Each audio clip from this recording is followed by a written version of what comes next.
അൽഹംദുലില്ലാഹ്, അള്ളാഹുവിൻ്റെ അനുഗ്രഹത്താൽ നമ്മുടെ ഒരു രണ്ടാമത്തെ തവണയാണ് നിങ്ങളെ പരിചയപ്പെടാനുള്ള ഒരു അവസരം അള്ളാഹു നൽകിയിരിക്കുന്നത്. ആദ്യമായി ഇത്രയും നേരം ഈ ചൂടുള്ള കാലാവസ്ഥയിൽ വളരെ നേരത്തെ തന്നെ എത്തിച്ചേർന്ന് ഈ പരിപാടി വിജയിപ്പിക്കാനെത്തിയ ഒരുപാട് സഹോദരന്മാർ, മുഅ്മിനീങ്ങൾ, സഹോദരിമാർ, മക്കളെയും കൊണ്ടൊക്കെ ഇങ്ങോട്ട് എത്തിയവരാണ്. അള്ളാഹു ഇതൊക്കെ അവൻ്റെ ദീനിന് ചെയ്ത വലിയ സേവനമായി അള്ളാഹു സ്വീകരിക്കട്ടെ എന്ന് ആദ്യമായി നമ്മൾ ദുആ ചെയ്യുകയാണ്. അസ്റിന് ബാങ്ക് കൊടുത്തിട്ട് നമുക്കറിയാം, ജമാഅത്ത് അവിടെ നടന്നുകൊണ്ടിരിക്കുകയാണ്. ഇടയ്ക്ക് നിസ്കാരത്തിൻ്റെ ആ വിഷയം നമ്മൾ മറന്നു പോകണ്ട. ഞാൻ യാത്രക്കാരൻ എന്ന നിലയിൽ ഞാൻ അതിൻ്റെ ആനുകൂല്യം എടുത്ത ആളാണ്. അതുകൊണ്ട് ഇടയ്ക്ക് എന്ത് ചെയ്യുക, പരിപാടി വൈകി പോവുകയാണെങ്കിൽ നിസ്കാരത്തിൻ്റെ മുടക്കം വരരുത്. അതുകൊണ്ട് എന്ത് ചെയ്യുക, ആ കാര്യം എന്ന സന്ദർഭമായി അറിയിക്കുകയാണ്. ഇൻഷാ അല്ലാഹ് ഏതായിരുന്നാലും വളരെ വൈകാതെ തന്നെ നമുക്ക് നിസ്കാരത്തിന് സമയം കിട്ടുന്ന രീതിയിൽ തന്നെ നമുക്ക് പരിപാടി വൈൻഡപ്പ് ചെയ്യാൻ സൗകര്യപ്പെടുമെന്ന് വിചാരിക്കുന്നുണ്ട്. അല്ലാഹു സുബ്ഹാനഹു വ തആല ഇവിടെ നടക്കുന്ന ഒരുപാട് സൽപ്രവർത്തനങ്ങൾ, ഒരുപാട് സൽക്കർമ്മങ്ങൾ, അല്ലാഹു സുബ്ഹാനഹു വ തആല അതൊക്കെ ഒരുപാട് കാലം സമൂഹത്തിന് ഉപകാരപ്പെടുന്ന വലിയ നന്മകളായി, ഈ ഉമ്മത്തിന് ഉപകാരപ്പെടുന്ന സൽക്രമങ്ങളായി അല്ലാഹു സ്വീകരിക്കണം. അതിനുവേണ്ടി നമ്മൾ ദുആ ചെയ്യുകയാണ്. ഇവിടെ നമ്മൾ ചർച്ച ചെയ്യുന്ന വിഷയം ദീനി സേവനത്തിന് വിവിധങ്ങളായ വഴികൾ നമ്മുടെ മുമ്പിലുണ്ട് എന്ന ഒരു വിഷയമാണ്. മഹാനായ ഇമാമുന മാലിക് റളിയല്ലാഹു അൻഹു, സൗണ്ട് ഷാർപ്പാണോ? മാലിക് ഇബ്നു അനസ് റളിയല്ലാഹു തആല അൻഹു മുവത്ത എന്ന് പറയുന്ന ഹദീസ് ഗ്രന്ഥം, ആദ്യമായി ലോകത്ത് ആദ്യം രചിക്കപ്പെട്ട ഹദീസ് ഗ്രന്ഥം, അതിൽ ഫിഖ്ഹ് കൂടെ ഉൾപ്പെട്ടത് കൊണ്ടാണ് ഹദീസ് മാത്രമായ ഗ്രന്ഥത്തിൽ അതിൽ ഉൾപ്പെടുത്താതെ പോയത്. എന്നാൽ ഹദീസിന്റെ രചനയിൽ ദ സയൻസ് ഓഫ് ഹദീസ് ആദ്യമായി രചിക്കപ്പെട്ട പരിശുദ്ധമായ ഗ്രന്ഥമാണ് മുവത്ത. മദീന കണ്ട പ്രഗത്ഭനായ ആലിമും ലാ യുഫ്ത വ മാലിക്കും ഫിൽ മദീന, മാലിക് റളിയല്ലാഹു അൻഹു മദീനയിൽ ജീവിച്ചുകൊണ്ടിരിക്കെ വേറെ ഒരാൾ ഫത്വ കൊടുക്കാൻ പാടില്ല എന്ന് പറഞ്ഞ അത്രയും ജനസമ്മതിയുണ്ടായിരുന്ന ഒരു മഹാപണ്ഡിതനാണ് ആലിമു മദീന കണ്ട പ്രഗത്ഭനായ ആലിം, ലോകം കണ്ട പ്രഗത്ഭനായ ആലിം, മാലിക്കി മദ്ഹബിന്റെ ഇമാമുന മാലിക് ബിൻ അനസ് അൽ മദനി റളിയല്ലാഹു തആല അൻഹു. ബഹുമാനപ്പെട്ടവർ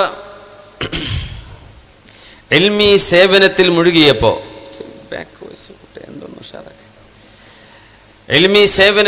മുഴുകിയപ്പോഴാണ് ഒരാൾ വന്ന് ചോദിച്ചത് മഹാനവറുകളോട്, നിങ്ങൾ ഇങ്ങനെ വൈജ്ഞാനികമായ സേവനത്തിൽ മുഴുകിയാൽ മതിയോ? കിട്ടുന്നില്ലല്ലോ.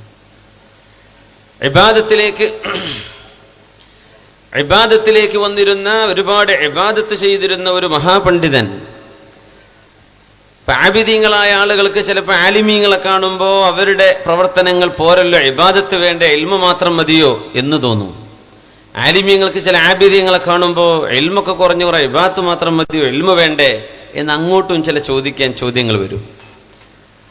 മഹാനായ മാലിക് റളിയല്ലാഹു അൻഹുവിനോട് പറഞ്ഞു, നിങ്ങൾ ഈ ഇൽമി സേവനത്തിന് ചെലവഴിക്കുന്ന ഈ സമയം കുറേയൊക്കെ ഇബാദത്തിന് ചെലവഴിച്ചുകൂടെ എന്ന് ഒരു ആബിദായ ഇബാദത്ത് ചെയ്യുന്ന ഒരു ആൾ ചോദിച്ചപ്പോഴാണ് മഹാനായ മാലിക് റളിയല്ലാഹു തആല അൻഹു പ്രഗൽഭമായൊരു മറുപടി പറഞ്ഞത്. ഇന്നല്ലാഹ ഖസമൽ അഅമാൽ കമാ ഖസമൽ അർസാഖ്. അല്ലാഹു സുബ്ഹാനഹു വ തആല റിസ്ക് നമുക്ക് ഓഹരി വെച്ച് തന്ന പോലെ നമ്മുടെ അമലുകളും അള്ളാഹു ഓഹരി വെച്ചിരിക്കുകയാണ്. അള്ളാഹു ഓഹരി ചെയ്തിരിക്കുകയാണ് നമ്മുടെ അമലുകൾ. ഓരോരുത്തർക്കും അള്ളാഹു വ്യത്യസ്തമായ റിസ്ക് കൊടുക്കുന്ന പോലെ ചില ആളുകൾക്ക് കൊടുക്കുന്നത് ആരോഗ്യമാണ്, ചില ആൾക്ക് കൊടുക്കുന്നത് പൈസയാണ്, ചിലർക്ക് നല്ല കുടുംബമാണ്, ചിലർക്ക് നല്ല വീടാണ്, ചിലർക്ക് നല്ല സുഹൃബന്ധമാണ്, ചിലർക്ക് നല്ല നാട്ടുകാരാണ്. ഇങ്ങനെ റിസ്ക് വ്യത്യസ്ത തരമാണ്.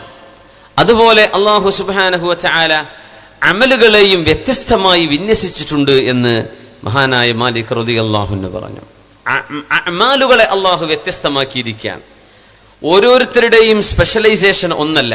എല്ലാവർക്കും പണ്ഡിതന്മാരാവാനും കഴിയില്ല, ആവേണ്ടതുമില്ല. അങ്ങനെയാണ്. എല്ലാവരും കൂലിപ്പണിക്കാർ, അങ്ങനെയല്ല. നാട് മുഴുവൻ എഞ്ചിനീയർമാർ, അതും പറ്റില്ല. എല്ലാവരും ഡോക്ടർമാർ, അങ്ങനെയുമല്ല. ഒക്കെ ഓട്ടോമൊബൈൽസ്, അതും പറ്റില്ല. എല്ലാം മെക്കാനിക്കൽ എഞ്ചിനീയേഴ്സ്, അതും പറ്റില്ല. വ്യത്യസ്തമായ അഭിരുചി ഈ ലോകത്തിന്റെ ഒരു വലിയൊരു മനോഹരമായ വൈവിധ്യമാണ്. നമുക്ക് കാണാൻ പറ്റും. എല്ലാവരും ഒന്നല്ലല്ലോ ചെയ്യുന്നത്. ഒരു മുട്ടുസൂചി ഉണ്ടാക്കുന്ന ഫാക്ടറിക്കാരൻ വിചാരിക്കുക, ഞാൻ ഈ മുട്ടുസൂചിയൊക്കെ നിർത്തിവെച്ചിട്ട് വല്ല ജ്വല്ലറി തുടങ്ങിയാൽ അതല്ലേ നല്ലത്. അപ്പൊ ഈ മുട്ടുസൂചി ആരുണ്ടാക്കും? അതിന്റെ ഉപകാരത്തിന് അതന്നെ വേണ്ടേ? ചെറിയ പച്ചക്കറി കട നടത്തുന്നവൻ, ഞാനിപ്പോൾ ഇതൊക്കെ നിർത്തിയിട്ട് വല്ല സിമെന്റ് ഫാക്ടറി തുടങ്ങിയാലോ? അങ്ങനെ എല്ലാവരും ചിന്തിച്ചാൽ പച്ചക്കറി ആര് കൊണ്ടുപോയി കൊടുക്കും? മീൻ പിടിക്കാൻ ആര് പോകും? ചെറിയ നിസ്സാരമായ ജോലി മുതൽ വലിയ ജോലി വരെ വ്യത്യസ്തമായ അഭിരുചികൾ അള്ളാഹു നൽകിയിട്ടുണ്ട് ലോകത്ത്. അത് വലിയൊരു അത്ഭുതമാണ്. അള്ളാഹുവിന്റെ വലിയൊരു ഹിക്മത്ത് കൂടിയാണത്. ഇന്നല്ലാഹ ഖസമൽ അഅമാല കമാ ഖസമൽ അർസാഖ്. അള്ളാഹു റിസ്ക് ഓഹരി വെച്ച പോലെ അള്ളാഹു നിങ്ങളുടെ അമലുകൾ ഓഹരി വെച്ചിരിക്കുന്നു. ഫസൽ ഒന്ന് ശരിയാക്കിയ ലെവലായില്ലല്ലോ. നിങ്ങളുടെ കർമ്മങ്ങൾ അള്ളാഹു വ്യത്യസ്തമാക്കിയിരിക്കുന്നു. നിങ്ങളുടെ റിസ്ക് അള്ളാഹു വ്യത്യസ്തമാക്കിയതുപോലെ, റിസ്ക് വ്യത്യസ്തമാക്കിയതുപോലെ നിങ്ങളുടെ കർമ്മങ്ങൾ വ്യത്യസ്തമാണ്. ഫറുബ്ബ റജുലിൻ ഫതഹല്ലാഹു ഫുതിഹ ലഹു ഫിസ്സലാ വലം യുഫ്തഹ ലഹു ഫിസ്സൗം. എത്രയോ ആളുകൾക്ക് അള്ളാഹു നിസ്കാരത്തിന്റെ സൗഭാഗ്യം കൊടുക്കുന്നു, പക്ഷേ നോമ്പിന്റെ സൗഭാഗ്യം കൊടുത്തിട്ടില്ല. അങ്ങനെ ഉണ്ടാവും കുറെ ആളുകൾ. നിസ്കാരം ഫർള് കഴിഞ്ഞ് ഒരുപാട് സുന്നത്ത് എടുക്കുന്ന ആളുകളുണ്ടാവും, പക്ഷെ സുന്നത്ത് നോമ്പ് അവർ ചെയ്യാറില്ല. അവർക്ക് ഇഷ്ടം നിസ്കാരമാണ്. നിസ്കാരം എങ്ങനെ ഫർള് കഴിഞ്ഞാലും അതിന്റെ മുമ്പും മാഖബലും മാബഅദിയുമായി സുന്നത്തുണ്ടെങ്കിൽ അതും ഖിയാമുൽ ലൈലും ഒക്കെയായി ഒരുപാട് നിസ്കാരം കൊണ്ട് നടക്കുന്ന ഒരുപാട് സജ്ജനങ്ങളെ കാണും. അവർക്ക് അല്ലാഹു നോമ്പ് കൂടുതൽ എടുക്കാനുള്ള തൗഫീഖ് കൊടുത്തിട്ടുണ്ടാവില്ല. റമദാൻ നോമ്പെടുക്കും, ശരിയാണ്, പക്ഷെ തിങ്കളാഴ്ച വ്യാഴാഴ്ച നോമ്പെടുക്കുക അത് അവരെ കൊണ്ടാവാറില്ല. നിസ്കാരത്തിലാണ് അവർക്ക് അല്ലാഹു സൗഭാഗ്യം കൊടുത്തത്. അങ്ങനെ ചില ആളുകൾ നിങ്ങൾ കാണുന്നില്ലയോ? മാലിക് ഇമാം തന്നോട് ഈ ഇൽമുമായി, വൈജ്ഞാനിക സേവനം, കിതാബ് രചനയുമായി ബന്ധപ്പെട്ട, ദർസുമായി ബന്ധപ്പെട്ട സേവനക്കൊന്ന് മതിയാക്കിയിട്ട് നിങ്ങൾക്ക് കൂടുതൽ ഇബാദത്തിലേക്ക് വന്നുകൂടെ എന്ന് ചോദിച്ചപ്പോഴാണ് മഹാനവറുകൾ ഈ മറുപടി കൊടുത്തുകൊണ്ടിരിക്കുന്നത്. വആഖറു ഫുതിഹ ലഹു ഫിസ്സദഖ വലം യുഫ്തഹ ലഹു ഫിസ്സൗം. ചില ആളുകൾക്ക് അല്ലാഹു സ്വതക്കയുടെ മാർഗമാണ് കൊടുത്തിട്ടുണ്ടാവുക. എമ്പാടും വാരിക്കോരി കൊടുക്കുകയാണ്. നമ്മുടെ വേദിയിലൊക്കെ അതിന്റെ ഉദാഹരണങ്ങൾ ഇരിക്കുകയാണ്. എമ്പാടും സ്വതക്ക കൊടുക്കുന്ന ആളുകളുണ്ടാവും. അവർക്ക് അതാണ് ഇഷ്ടം. അവർക്ക് ഒരുപാട് സുന്നത്ത് നോമ്പോ സുന്നത്ത് നിസ്കാരോ അല്ല അവർക്ക് കഴിയുക. അവർക്ക് സ്വതക്കയാണ്. അള്ളാഹു കൊടുത്ത സമ്പത്തിൽ നിന്ന് വാരിക്കോരി കൊടുക്കുകയാണ് അള്ളാഹുവിന്റെ മാർഗത്തിൽ. ചില ആളുകൾ അങ്ങനെയാണ്. ചില ആളുകൾ നോമ്പാണ്, അവർക്ക് നിസ്കാരോ സ്വതക്കൊന്നും അവരെ കൊണ്ടാവാറില്ല. സുന്നത്ത് നോമ്പ് എല്ലാ തിങ്കളാഴ്ചയും എല്ലാ വ്യാഴാഴ്ചയും അവർക്ക് സുന്നത്ത് നോമ്പാണ്. അല്ലെങ്കിൽ മാസത്തിലെ 13, 14, 15 ദിവസങ്ങൾ അവർക്ക് നോമ്പാണ്. ഇങ്ങനെ നോമ്പ് വർദ്ധിപ്പിക്കുന്ന ആളുകൾ കാണും ചില ആളുകൾ. ചില ആളുകൾക്ക് അല്ലാഹു ജിഹാദിന്റെ സൗഭാഗ്യമാണ് കൊടുക്കുന്നത്. ആയിട്ടില്ല കേട്ടോ, തുറന്നു വരാനുണ്ടേ, അങ്ങനെ വെയിറ്റ് ചെയ്യാണ്. ഫുതിഹ ലഹു ഫിൽ ജിഹാദ്. അല്ലാഹു തആല ജിഹാദിന്റെ സൗഭാഗ്യം കൊടുത്ത ആളുകൾ ഉണ്ടാകും. അവർക്ക് ജിഹാദാ ചെയ്യാൻ പറ്റുക. ധർമ്മസമര, ദീനിന്റെ എന്തെങ്കിലും ഉണ്ടോ, കയ്യും മെയ്യും മറന്ന് ചോര ചിന്താൻ വരെ തയ്യാറാകുന്ന ആളുകൾ. അവർക്ക് ഫർളായ നോമ്പും ഫർള് നിസ്കാരം, ഫർളിൽ എക്സ്ക്യൂസ് ഇല്ലേ, സുന്നത്തിനെ സംബന്ധിച്ചായി പറയുന്നത്. ഫർളായ കാര്യങ്ങളൊക്കെ ചെയ്ത് സുന്നത്തായ മറ്റു നോമ്പോ നിസ്കാരമോ സ്വതക്കൊന്നുമല്ല. അവര് എന്തെങ്കിലും ഒരു വിഷയം ദീനിന് വന്നാൽ അവർ ദീനിന് ചോര ചിന്താൻ തയ്യാറുള്ള ആളുകളെ കാണും. ചില ആളുകൾ അങ്ങനെയാണ്.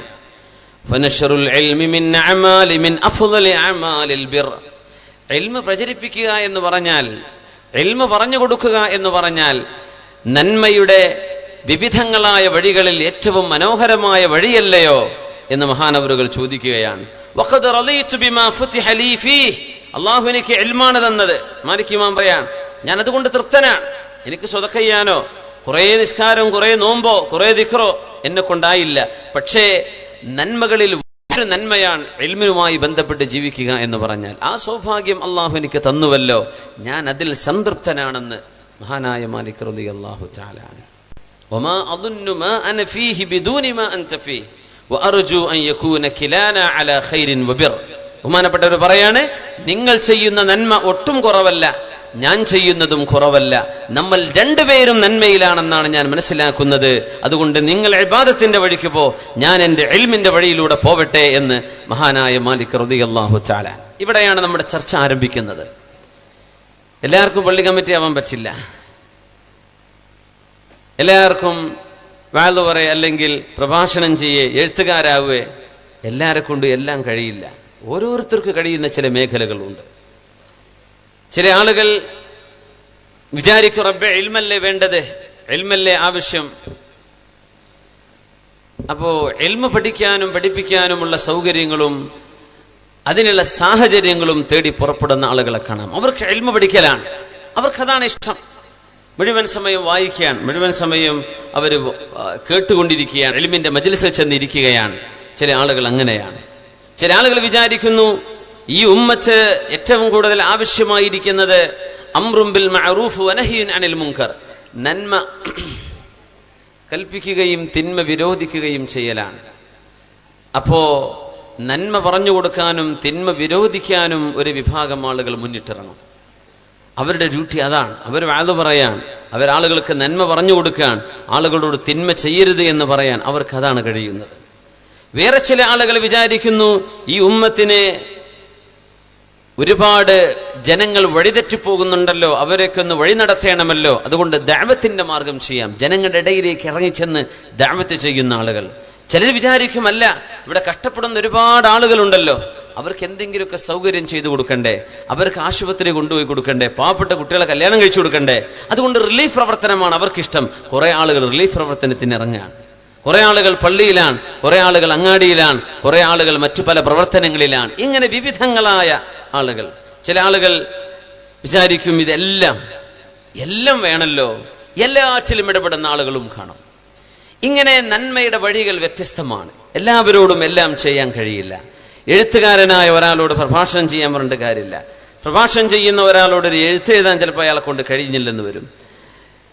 പണ്ഡിതന്മാരായ എത്രയോ ആലിമീങ്ങൾ, അവർ പ്രശസ്തരല്ലായിരിക്കാം, പക്ഷെ വലിയ ആലിമീങ്ങൾ, ഒരുപാട് കുട്ടികൾക്ക് മുതഅല്ലിമീങ്ങളെ വാർത്തെടുത്ത വലിയ വലിയ ആലിമീങ്ങൾ, അവരറിയപ്പെടാത്തവരാണ്. പക്ഷേ അവർ ചെയ്യുന്ന സേവനം വലുതാണ്. അറിയപ്പെടലോ അറിയപ്പെടാതിരിക്കലോ എന്നതല്ല വിഷയം. അവർ അവരുടെ മേഖലയിലാണ്, അവരെ കൊണ്ട് പ്രഭാഷണം പറ്റിക്കൊള്ളുന്നില്ല. ചില ആളുകൾ ഇബാദത്തിന്റെ മേഖലയിലാണ്, ചിലർ ആതുര സേവനത്തിന്റെ മേഖലയിലാണ്. ഇങ്ങനെ നന്മയുടെ വഴികൾ വ്യത്യസ്തമാണ്. വിശുദ്ധ ഇസ്ലാം നമ്മുടെ ജീവിത വിജയത്തിന് അല്ലാഹുവിന്റെ ദീനിന് സേവനം ചെയ്യാൻ പറഞ്ഞിരിക്കുകയാണ്. എന്തൊക്കെ സേവനങ്ങൾ നമുക്കാവാം എന്നതാണ് ഇൻഷാ അല്ലാഹ് നമ്മുടെ ചർച്ചയുടെ ഭാഗമായി വരുന്നത്. വിശുദ്ധ ഖുർആൻ പറയുന്ന ഭാഗം നോക്കൂ. ബിസ്മില്ലാഹിർ റഹ്മാനിർ റഹീം. വമാ കാനൽ മുഅ്മിനൂന ലിയൻഫിറൂ കാഫ فلولا نفر من كل فرقة طائفة ليتفقهوا في الدين ولينذروا قومهم إذا رجعوا إليهم لعلهم يحذرون. ഇങ്ങോട്ട് പോകില്ലല്ലോ, നല്ല സൗണ്ട് വേണം, നല്ല ഉഷാറാക്കണം. വേറൊന്നും ചായ വെള്ളമൊന്നും എനിക്ക് വേണ്ട, നല്ല മൈക്കെന്നാൽ മതി. وما كان المؤمنون لينفروا كافة. യുദ്ധത്തിന് പോകുമ്പോൾ സത്യവിശ്വാസികൾ എല്ലാവരും ഒരുമിച്ച് യുദ്ധത്തിന് പോവണ്ട. ഖുർആൻ പറയാൻ, وما كان المؤمنون لينفروا كافة, എല്ലാവരും യുദ്ധത്തിന് പോവാ, അത് വേണ്ട. فلولا نفر من كل فرقة منهم طائفة. എന്തുകൊണ്ട് യുദ്ധത്തിന് പോകുന്ന സംഘത്തിൽ നിന്ന് ഒരു ചെറു സംഘം നാട്ടിൽ തന്നെ ബാക്കി നിന്നാൽ എന്ത് കുഴപ്പമാണുള്ളത്? എന്തിനാ അവര് നിൽക്കേണ്ടത്?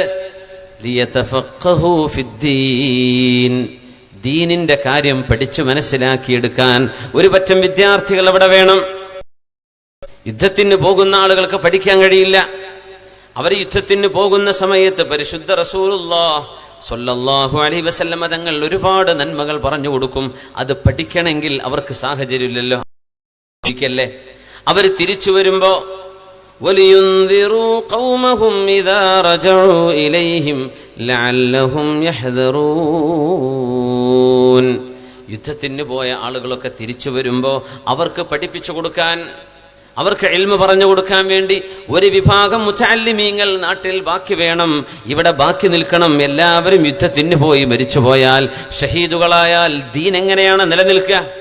അതുകൊണ്ട് എല്ലാവരും യുദ്ധത്തിന് പോവലിൻ. കുറച്ചാളുകൾ ഇൽമു പഠിക്കാൻ വേണ്ടി നബി തങ്ങളുടെ കൂടെ മദീനയിൽ ബാക്കി നിൽക്കണം. ഖുർആൻ പറയാൻ അതിന്റെ അർത്ഥം നമ്മുടെ കർമ്മങ്ങൾ ഡൈവേഴ്സിഫൈഡ് ആണ്, വ്യത്യസ്തമാണ്. എല്ലാവരും ഒന്നെന്നെ ചെയ്യണം എന്നല്ല ശറഅ് പറയുന്നത്. വിശുദ്ധ ഖുർആൻ ഈ കാര്യം പറയുമ്പോൾ അള്ളാഹുവിന്റെ ദീനിന് ഏറ്റവും കൂടുതൽ ധർമ്മസമരം ആവശ്യമുള്ള കാലമായിരുന്നു അത്. ജിഹാദിന് ആവശ്യമുള്ള സമയമാണ്. ആളുകളെ തികച്ചാൽ തികയാത്ത കാലമാണ്. 10,000-20,000 വരുന്ന ആളുകളോട് പടവരുതാൻ പോകുന്നത് 4,000 സ്വഹാബികൾ, 1000-ലേറെ വരുന്നവരോട് 300 സ്വഹാബികൾ. എന്തു പറ്റി? എവിടെയെങ്കിലൊക്കെ ഒന്ന് തിരിച്ച് ശരിയാക്കാം. നമ്മളെ ഒന്ന് വിളിച്ചു നോക്കി, ഹനീഫാക്ക് ഒന്ന് കറക്റ്റ് ചെയ്ത് എന്തെങ്കിലുമൊക്കെ ചെറിയൊരു തിരിൻ്റെ വിഷയം ഉണ്ടാവുള്ളൂ. ഇത്ര സെറ്റപ്പൊക്കെ ധാരാളമാണ്. അപ്പോൾ എൻ്റെ സൗണ്ട് പോകുന്നുണ്ട്. ഒരു വേളം കൂടെ ബാക്കിയുണ്ട്. അപ്പോ ഏറ്റവും കൂടുതൽ സൈന്യത്തിന് ആളുകൾ ആവശ്യമുണ്ടായിരുന്ന സമയത്താണ് ഇസ്ലാമി പറയുന്നത് എല്ലാവരും യുദ്ധത്തിന് പോവല്ലിൻ, കുറച്ചാളുകൾ ബാക്കി നിൽക്കണം. ഇത് വിശുദ്ധ ഖുർആനിന്റെ നിർദ്ദേശമാണ്. അതുകൊണ്ടാണ് നമ്മുടെ നാടുകളിൽ വ്യത്യസ്തമായ നന്മകൾ ചെയ്യുന്ന ആളുകൾ വേണം. എല്ലാവരും ഒന്നു തന്നെയല്ല ചെയ്യേണ്ടത്, വ്യത്യസ്തമായി എല്ലാം പൂരകങ്ങളായി വരികയാണ്. എല്ലാം പൂരകങ്ങളാണ്. ഉലമാ പറയുന്നു, ഒരാൾ ഹിബ്രു ഭാഷ പഠിക്കുന്നു എന്ന് വിചാരിക്കുക, ജൂതന്മാരുടെ ഭാഷ, സുറിയാനി ഭാഷ പഠിക്കുന്നു വിചാരിക്കുക, വേദഗ്രന്ഥങ്ങളുടെ ഭാഷ, അല്ലെങ്കിൽ സംസ്കൃതം പഠിക്കുന്നു വിചാരിക്കുക. ഹൈന്ദവ വേദഗ്രന്ഥങ്ങൾ പഠിക്കാൻ ഒരു മുസ്ലിം സംസ്കൃതം പഠിക്കാൻ ഇറങ്ങിയിരിക്കുകയാണ്. പ്രത്യക്ഷത്തിൽ കാണുമ്പോൾ സംസ്കൃതം പഠിക്കുന്നതിനെക്കാട്ടൊക്കെ നല്ലത് ഖുർആൻ പഠിക്കലല്ലേ തോന്നിയേക്കും, ശരിയാണ്. പക്ഷേ മതങ്ങൾ തമ്മിലുള്ള താരതമ്യ പഠനം നടക്കുമ്പോൾ, കമ്പാരിറ്റീവ് റിലീജിയസ് സ്റ്റഡീസ്, വിവിധ മത ആശയങ്ങളുമായി ആശയ സംവാദം നടക്കുമ്പോൾ, ആശയ സംഘട്ടനം നടക്കുമ്പോൾ, ഏതെങ്കിലും ഒരു വേദഗ്രന്ഥത്തിന്റെ റഫറൻസ് ഉദ്ധരിക്കണമെങ്കിൽ, വിശുദ്ധ ഇസ്ലാമിനെ സമർത്ഥിക്കണമെങ്കിൽ ആ വേദഗ്രന്ഥത്തിന്റെ ഭാഷ ഇയാൾക്കറിയണം. അതുകൊണ്ട് പ്രത്യക്ഷത്തിൽ തോന്നുമ്പോൾ സംസ്കൃതം പഠിക്കുന്നതിനേക്കാളും നല്ലത് അയാൾ ആദ്യം അറബിയല്ലേ പഠിക്കേണ്ടത്, ശരിയാണ്. എന്നാൽ തന്നെയും ദീനിന്റെ ഖിദ്മത്തിന്റെ ഭാഗമാകാൻ പോകുന്ന ഒരു സംഗതിയാണിത്. അതുകൊണ്ട് അതിന്റെ ദാത്തിലേക്ക് നോക്കിയാൽ അത് മാത്രം വീക്ഷിച്ചു കഴിഞ്ഞാൽ ശരിയല്ലെന്ന് തോന്നിയേക്കാം. പക്ഷേ മൊത്തത്തിൽ അതൊരു നന്മയുടെ ഭാഗമാണ്. പരിശുദ്ധ റസൂലുള്ളാഹി സ്വല്ലല്ലാഹു അലൈഹി വസല്ലം തങ്ങളുടെ ജീവിതത്തിൽ നമുക്കത് കാണാൻ കഴിയും. മഹാനായ നബി തങ്ങളുടെ മുമ്പിൽ വരുന്നു മഹാനായ സയ്യിദ് ഇബ്നു സാബിത്ത് റളിയല്ലാഹു തആല. ചെറുപ്പക്കാരനാണ്, സ്ക്രൈബായിരുന്നു, നബി തങ്ങളുടെ കാത്തിബായിരുന്നു, കാത്തിബുൽ വഹിയാൻ, നബി തങ്ങളുടെ വഹി രേഖപ്പെടുത്തുന്ന സ്വഹാബിയായിരുന്നു. സയ്യിദ് റളിയല്ലാഹു അൻഹു വന്നപ്പോ അവരുടെ പഠന നൈപുണ്യവും പഠിക്കാനുള്ളവരുടെ സാമർഥ്യവും കണ്ടപ്പോ നബി സല്ലല്ലാഹു അലൈഹി വസല്ലം തങ്ങൾ പറഞ്ഞു, സയ്യിദേ, നിങ്ങൾക്ക് സുറിയാനി ഭാഷ പഠിച്ചുകൂടെ എന്ന് ചോദിച്ചു. സുറിയാനി ഭാഷ പഠിച്ചുകൂടെ എന്ന്. ഫതഅല്ലമഹ, മഹാനായ സയ്യിദ് റളിയല്ലാഹു അൻഹു ആ ഭാഷ പഠിച്ചെടുത്തു. 15 യൗം, 15 ദിവസം കൊണ്ടാണ് ആ ഭാഷ പഠിച്ചെടുത്തത്. അപ്പോഴാണ് ജൂതന്മാരുടെ ഗ്രന്ഥം മനസ്സിലാകുന്നത്. മഹാനായ സയ്യിദ് റളിയല്ലാഹു തആല അൻഹു പരിശുദ്ധ നബി തങ്ങൾക്ക് അതിന്റെ ഉദ്ധരണികൾ വായിച്ചു കൊടുക്കുന്നു. ദീനിന്റെ സേവനത്തിന് ഇത് കാരണമാകുന്നു. നമുക്ക് ചോദിക്കാം, ആ സുറിയാനി ഭാഷ പഠിക്കുന്ന നേരം ഖുർആൻ ഓതലല്ലേ നല്ലത്? അങ്ങനെ തോന്നിയേക്കാം. അങ്ങനെ അല്ലെന്നാണ്. എത്രയോ ദിക്റുകളുണ്ട്. നമ്മൾ പറയും ദിക്റിനെക്കാളും ഉഷാറ ഖുർആനല്ലേ, എന്നാൽ പിന്നെ ഖുർആൻ ഓതിയാ പോരെ. ചില സമയത്ത് അല്ലെന്നാണ്. വിശേഷിച്ച് വെള്ളിയാഴ്ച വൈകുന്നേര സമയം, അറഫാ ദിനത്തിൽ ദുആ ആണ് ഖുർആനിനേക്കാളും പുണ്യമെന്നാണ്. ദുആ ചെയ്യേണ്ട സമയമാണെന്ന. അസ്ർ നിസ്കാരം കഴിഞ്ഞ് മഗ്രിബ് വരെയുള്ള വെള്ളിയാഴ്ച സമയം ദുആ പുണ്യമുള്ള സമയമാണ്. ചില ആലിമീങ്ങൾ പറയാം, ആ നേരം ഖുർആനിനേക്കാളും അവർ ദുആ കൊണ്ട് ഇസ്തിഗാലാവണം, ദുആ കൊണ്ട് അവർ വ്യാപൃതരാവണം എന്ന് പറയുന്നു. അറഫയുടെ ദിനം ഖുർആൻ ഓതാം, പക്ഷെ ദുആഇനാണ് പുണ്യം കൂടുതൽ. പക്ഷെ ഖുർആനല്ലേ പുണ്യം എന്ന് വെച്ചാണ്, തീർച്ചയായും അങ്ങനെയാണ്. പാലും മുട്ട കഴിക്കലൊക്കെ ഉഷാറാന്ന് വെച്ചാൽ രാവിലെയും കോഴിമുട്ട പാലും മുട്ട, ഉച്ചക്കും അതന്നെ, രാത്രി തന്നെ, അങ്ങനെ ഉണ്ടോ? ഇല്ലല്ലോ. പരിശുദ്ധ ഹബീബ് സല്ലല്ലാഹു അലൈഹി വസല്ലം തങ്ങളുടെ അസ്ഹാബിലേക്ക് നമ്മൾ കടന്നു വരികയാണ്. ഇവിടെയാണ് നമുക്ക് ഇനി ഒരു പിടി മാതൃകകൾ പഠിക്കാനുള്ളത്. ശരിയാവോ? നിങ്ങൾ കേൾക്കുന്നുണ്ടോ? എനിക്കൊരു റാഹത്തൊന്നും തോന്നണില്ല. നിങ്ങൾക്ക് എങ്ങനെ?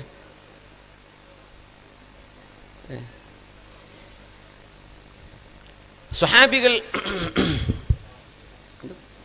പോയല്ലോ.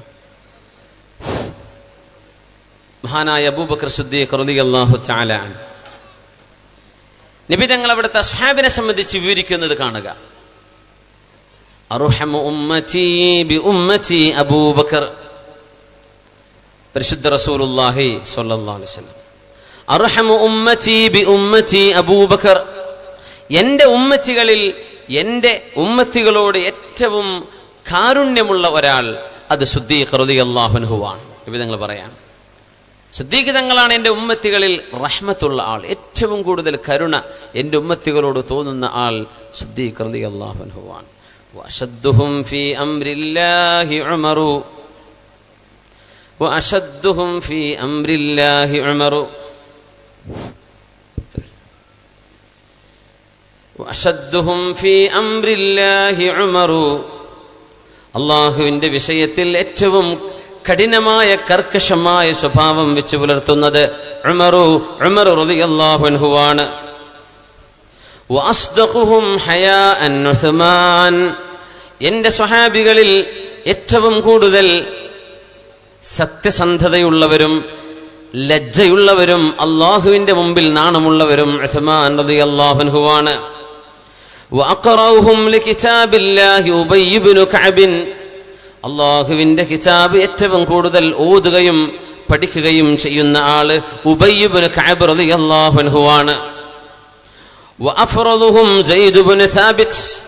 ദീനിന്റെ ഫരീദത്തുകളെ സംബന്ധിച്ച്, ദീനിന്റെ നിർബന്ധ കർമ്മങ്ങളെ സംബന്ധിച്ച് ഏറ്റവും കൂടുതൽ ഇൽമുള്ള ഒരാൾ സയ്യിദ് ഇബ്നു സാബിത്ത് എന്നവരാണ്. വഅലമുഹും ബിൽ ഹലാലി വൽ ഹറാമി മുആദ് ഇബ്നു ജബൽ. എൻ്റെ സ്വഹാബികളിൽ ഹലാലും ഹറാമും ഏറ്റവും കൂടുതൽ മനസ്സിലാക്കിയത് മുആദ് ഇബ്നു ജബൽ റളിയല്ലാഹു അൻഹുവാണ്. വലികുല്ലി ഉമ്മത്തിൻ അമീൻ വഅമീനു ഹാദിഹിൽ ഉമ്മത്തി അബൂ ഉബൈദ. എല്ലാ സമൂഹത്തിനും ചില സെക്രട്ടറിമാരുണ്ട്, അമീനുണ്ട്. അമീൻ എന്ന് പറഞ്ഞാൽ സെക്രട്ടറി എന്ന, വിശ്വസ്തൻ, സീക്രട്ട് കീപ്പ് ചെയ്യാൻ പറ്റുന്ന ആൾക്കാണ് സെക്രട്ടറി എന്ന് പറയാ. സ്വകാര്യതകൾ സൂക്ഷിക്കാൻ പറ്റുന്ന ആള് അപ്പോഴാണ് സെക്രട്ടറി ആവുക. സീക്രട്ടിൽ നിന്നാണ് സെക്രട്ടറി. അമീനു ഹാദിഹിൽ ഉമ്മ. നോക്കി ഒന്ന്, ഇത് കുറഞ്ഞു വരുന്നു, നേരത്തെ ശരിയാണ്, ഇങ്ങനെ ഡൗൺ ആയി വരുന്നുണ്ട്. വലികുല്ലി ഉമ്മത്തിൻ അമീനുൻ വഅമീനു ഹാദിഹിൽ ഉമ്മത്തി അബൂ ഉബൈദ. എല്ലാ സമൂഹത്തിനും സൂക്ഷിപ്പുകാരുണ്ട്, വിശ്വസ്തരായ ആളുകളുണ്ടെങ്കിൽ എൻ്റെ ഉമ്മത്തിന്റെ അമീനാണ് അബൂ ഉബൈദത്ത് ബിനുൽ ജറാഹ് റളിയല്ലാഹു അൻഹു. അബൂ ഉബൈദ റളിയല്ലാഹു അൻഹു ഈ ഉമ്മത്തിന്റെ ജനറൽ സെക്രട്ടറിയാണ്, ഈ ഉമ്മത്തിന്റെ രഹസ്യ സൂക്ഷിപ്പുകാരനാണ് എന്ന് മുത്ത് റസൂലുള്ളാഹി സ്വല്ലല്ലാഹു അലൈഹി വസല്ലം. ഇവിടെ സ്വഹാബികളെ നബി തങ്ങൾ വ്യത്യസ്ത കാറ്റഗറിയിലേക്ക് മാറ്റുകയാണ്. ഇവരെല്ലാവരും ശ്രേഷ്ഠരാണ്, എല്ലാവരിലും എല്ലാ നന്മകളുമുണ്ട്. പക്ഷേ ഓരോരുത്തർക്കും ചില സ്പെഷ്യലൈസേഷനുകളുണ്ട് എന്നാണ്. ശരിയായില്ലല്ലോ, ഒന്ന് വല്ലത് മാറ്റാനുണ്ടോ, ഒന്ന് ശരിയാക്കാനുണ്ടോ?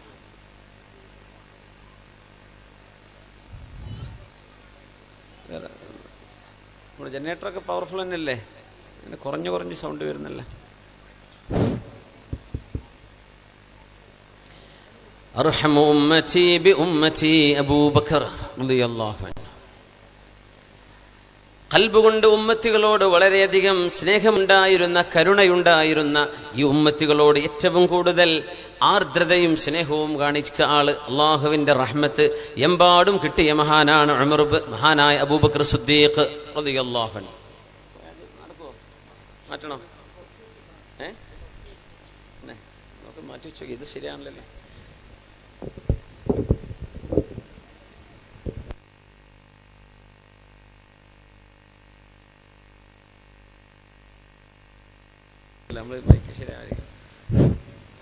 അർഹമു ഉമ്മതി ബി ഉമ്മതി അബൂബക്കറിൻ അർഹമു ഉമ്മതി ബി ഉമ്മതി അബൂബക്കർ. ഒച്ച കുറയാതെ നിൽക്കണം. എന്റെ ഉമ്മത്തികളിൽ എന്റെ ഉമ്മത്തികളോട് ഏറ്റവും കൂടുതൽ കരുണയുള്ള ആളാണ് അബൂബക്കർ സിദ്ദീഖ് റളിയല്ലാഹു അൻഹു.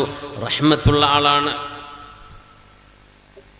അതുകൊണ്ടാണ് ആയിഷത്തു സിദ്ദീഖ റളിയല്ലാഹു അൻഹ അന്ന് മുത്തുനബി തങ്ങൾ മുർ അബൂബക്കറിൻ ഫൽയുസല്ലി ബിന്നാസ്, ആയിഷ ജനങ്ങളോട് പറഞ്ഞേക്കണം, അബൂബക്കർ സിദ്ദീഖ് തങ്ങളോട് മെഹ്റാബിലേക്ക് നിൽക്കാൻ പറയണം.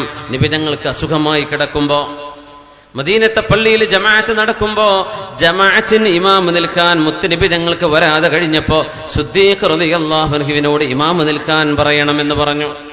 മുർ അബൂബക്കറിൻ ഫൽയുസല്ലി ബിന്നാസ്, സിദ്ദീഖ് തങ്ങളോട് ഇമാം നിൽക്കാൻ പറയണം. ഹബീബ് തങ്ങൾ നിന്ന മെഹ്റാബിലേക്ക് നബി തങ്ങളുടെ പിൻഗാമിയായ സിദ്ദീഖ് തങ്ങളെ നബി തങ്ങൾ നിർദ്ദേശിക്കുകയാണ്. അന്നേരം ആയിഷ ബീവി റളിയല്ലാഹു അൻഹ ഒരു വാക്ക് പറഞ്ഞു, യാ റസൂലല്ലാഹ്, അല്ലാഹുവിന്റെ റസൂലേ, ഇന്ന അബൂബക്കറിൻ, അബൂബക്കർ സിദ്ദീഖ് എന്ന എന്റെ പ്രിയപ്പെട്ട വാപ്പ, അവർക്കത് താങ്ങുകയില്ല നബിയെ, സഹിക്കാൻ കഴിയുകയില്ല. അങ്ങ് നിന്ന മെഹ്റാബിലേക്ക് എന്റെ ഉപ്പാക്ക് നിൽക്കാൻ കഴിയില്ല. നിന്നാൽ തന്നെ ഉപ്പ കരഞ്ഞു പോകും. ഉപ്പയുടെ കരച്ചിൽ കൊണ്ട് നിസ്കാരത്തിന്റെ ഖിറാഅത്ത് പോലും കേൾക്കാൻ കഴിയാതെ വരും. അതുകൊണ്ട് നബിയെ, ഉമർ തങ്ങളോട് പറഞ്ഞാൽ പോരെ, എന്റെ വാപ്പാക്ക് കഴിയില്ല നബിയെ എന്ന് ആയിഷത്ത് സിദ്ദീഖ റളിയല്ലാഹു അൻഹ. ഹഫ്സ ബീവി പറഞ്ഞു, നിന്റെ ഉപ്പാനെ കൊണ്ട് കഴിയില്ല ആയിഷ, എന്റെ ഉപ്പ പിന്നെയും കുറച്ച് സ്ട്രോങ് അല്ലേ ഉമർ റളിയല്ലാഹു അൻഹു, അതുകൊണ്ട് എന്റെ ഉപ്പ നിന്നോട്ടെ എന്ന് ഹഫ്സ ബീവിയും. നബി തങ്ങളങ്ങ് ചീത്ത പറഞ്ഞു, നിങ്ങളെന്താ യൂസുഫ് നബിയെ അന്ന് പഴപ്പിക്കാൻ വന്ന പെണ്ണുങ്ങളെ പോലെയാണോ? എന്താ ഞാൻ പറഞ്ഞ പോലെ കേൾക്കുന്നില്ലേ? അബൂബക്കർ എന്നവർ നിൽക്കട്ടെ.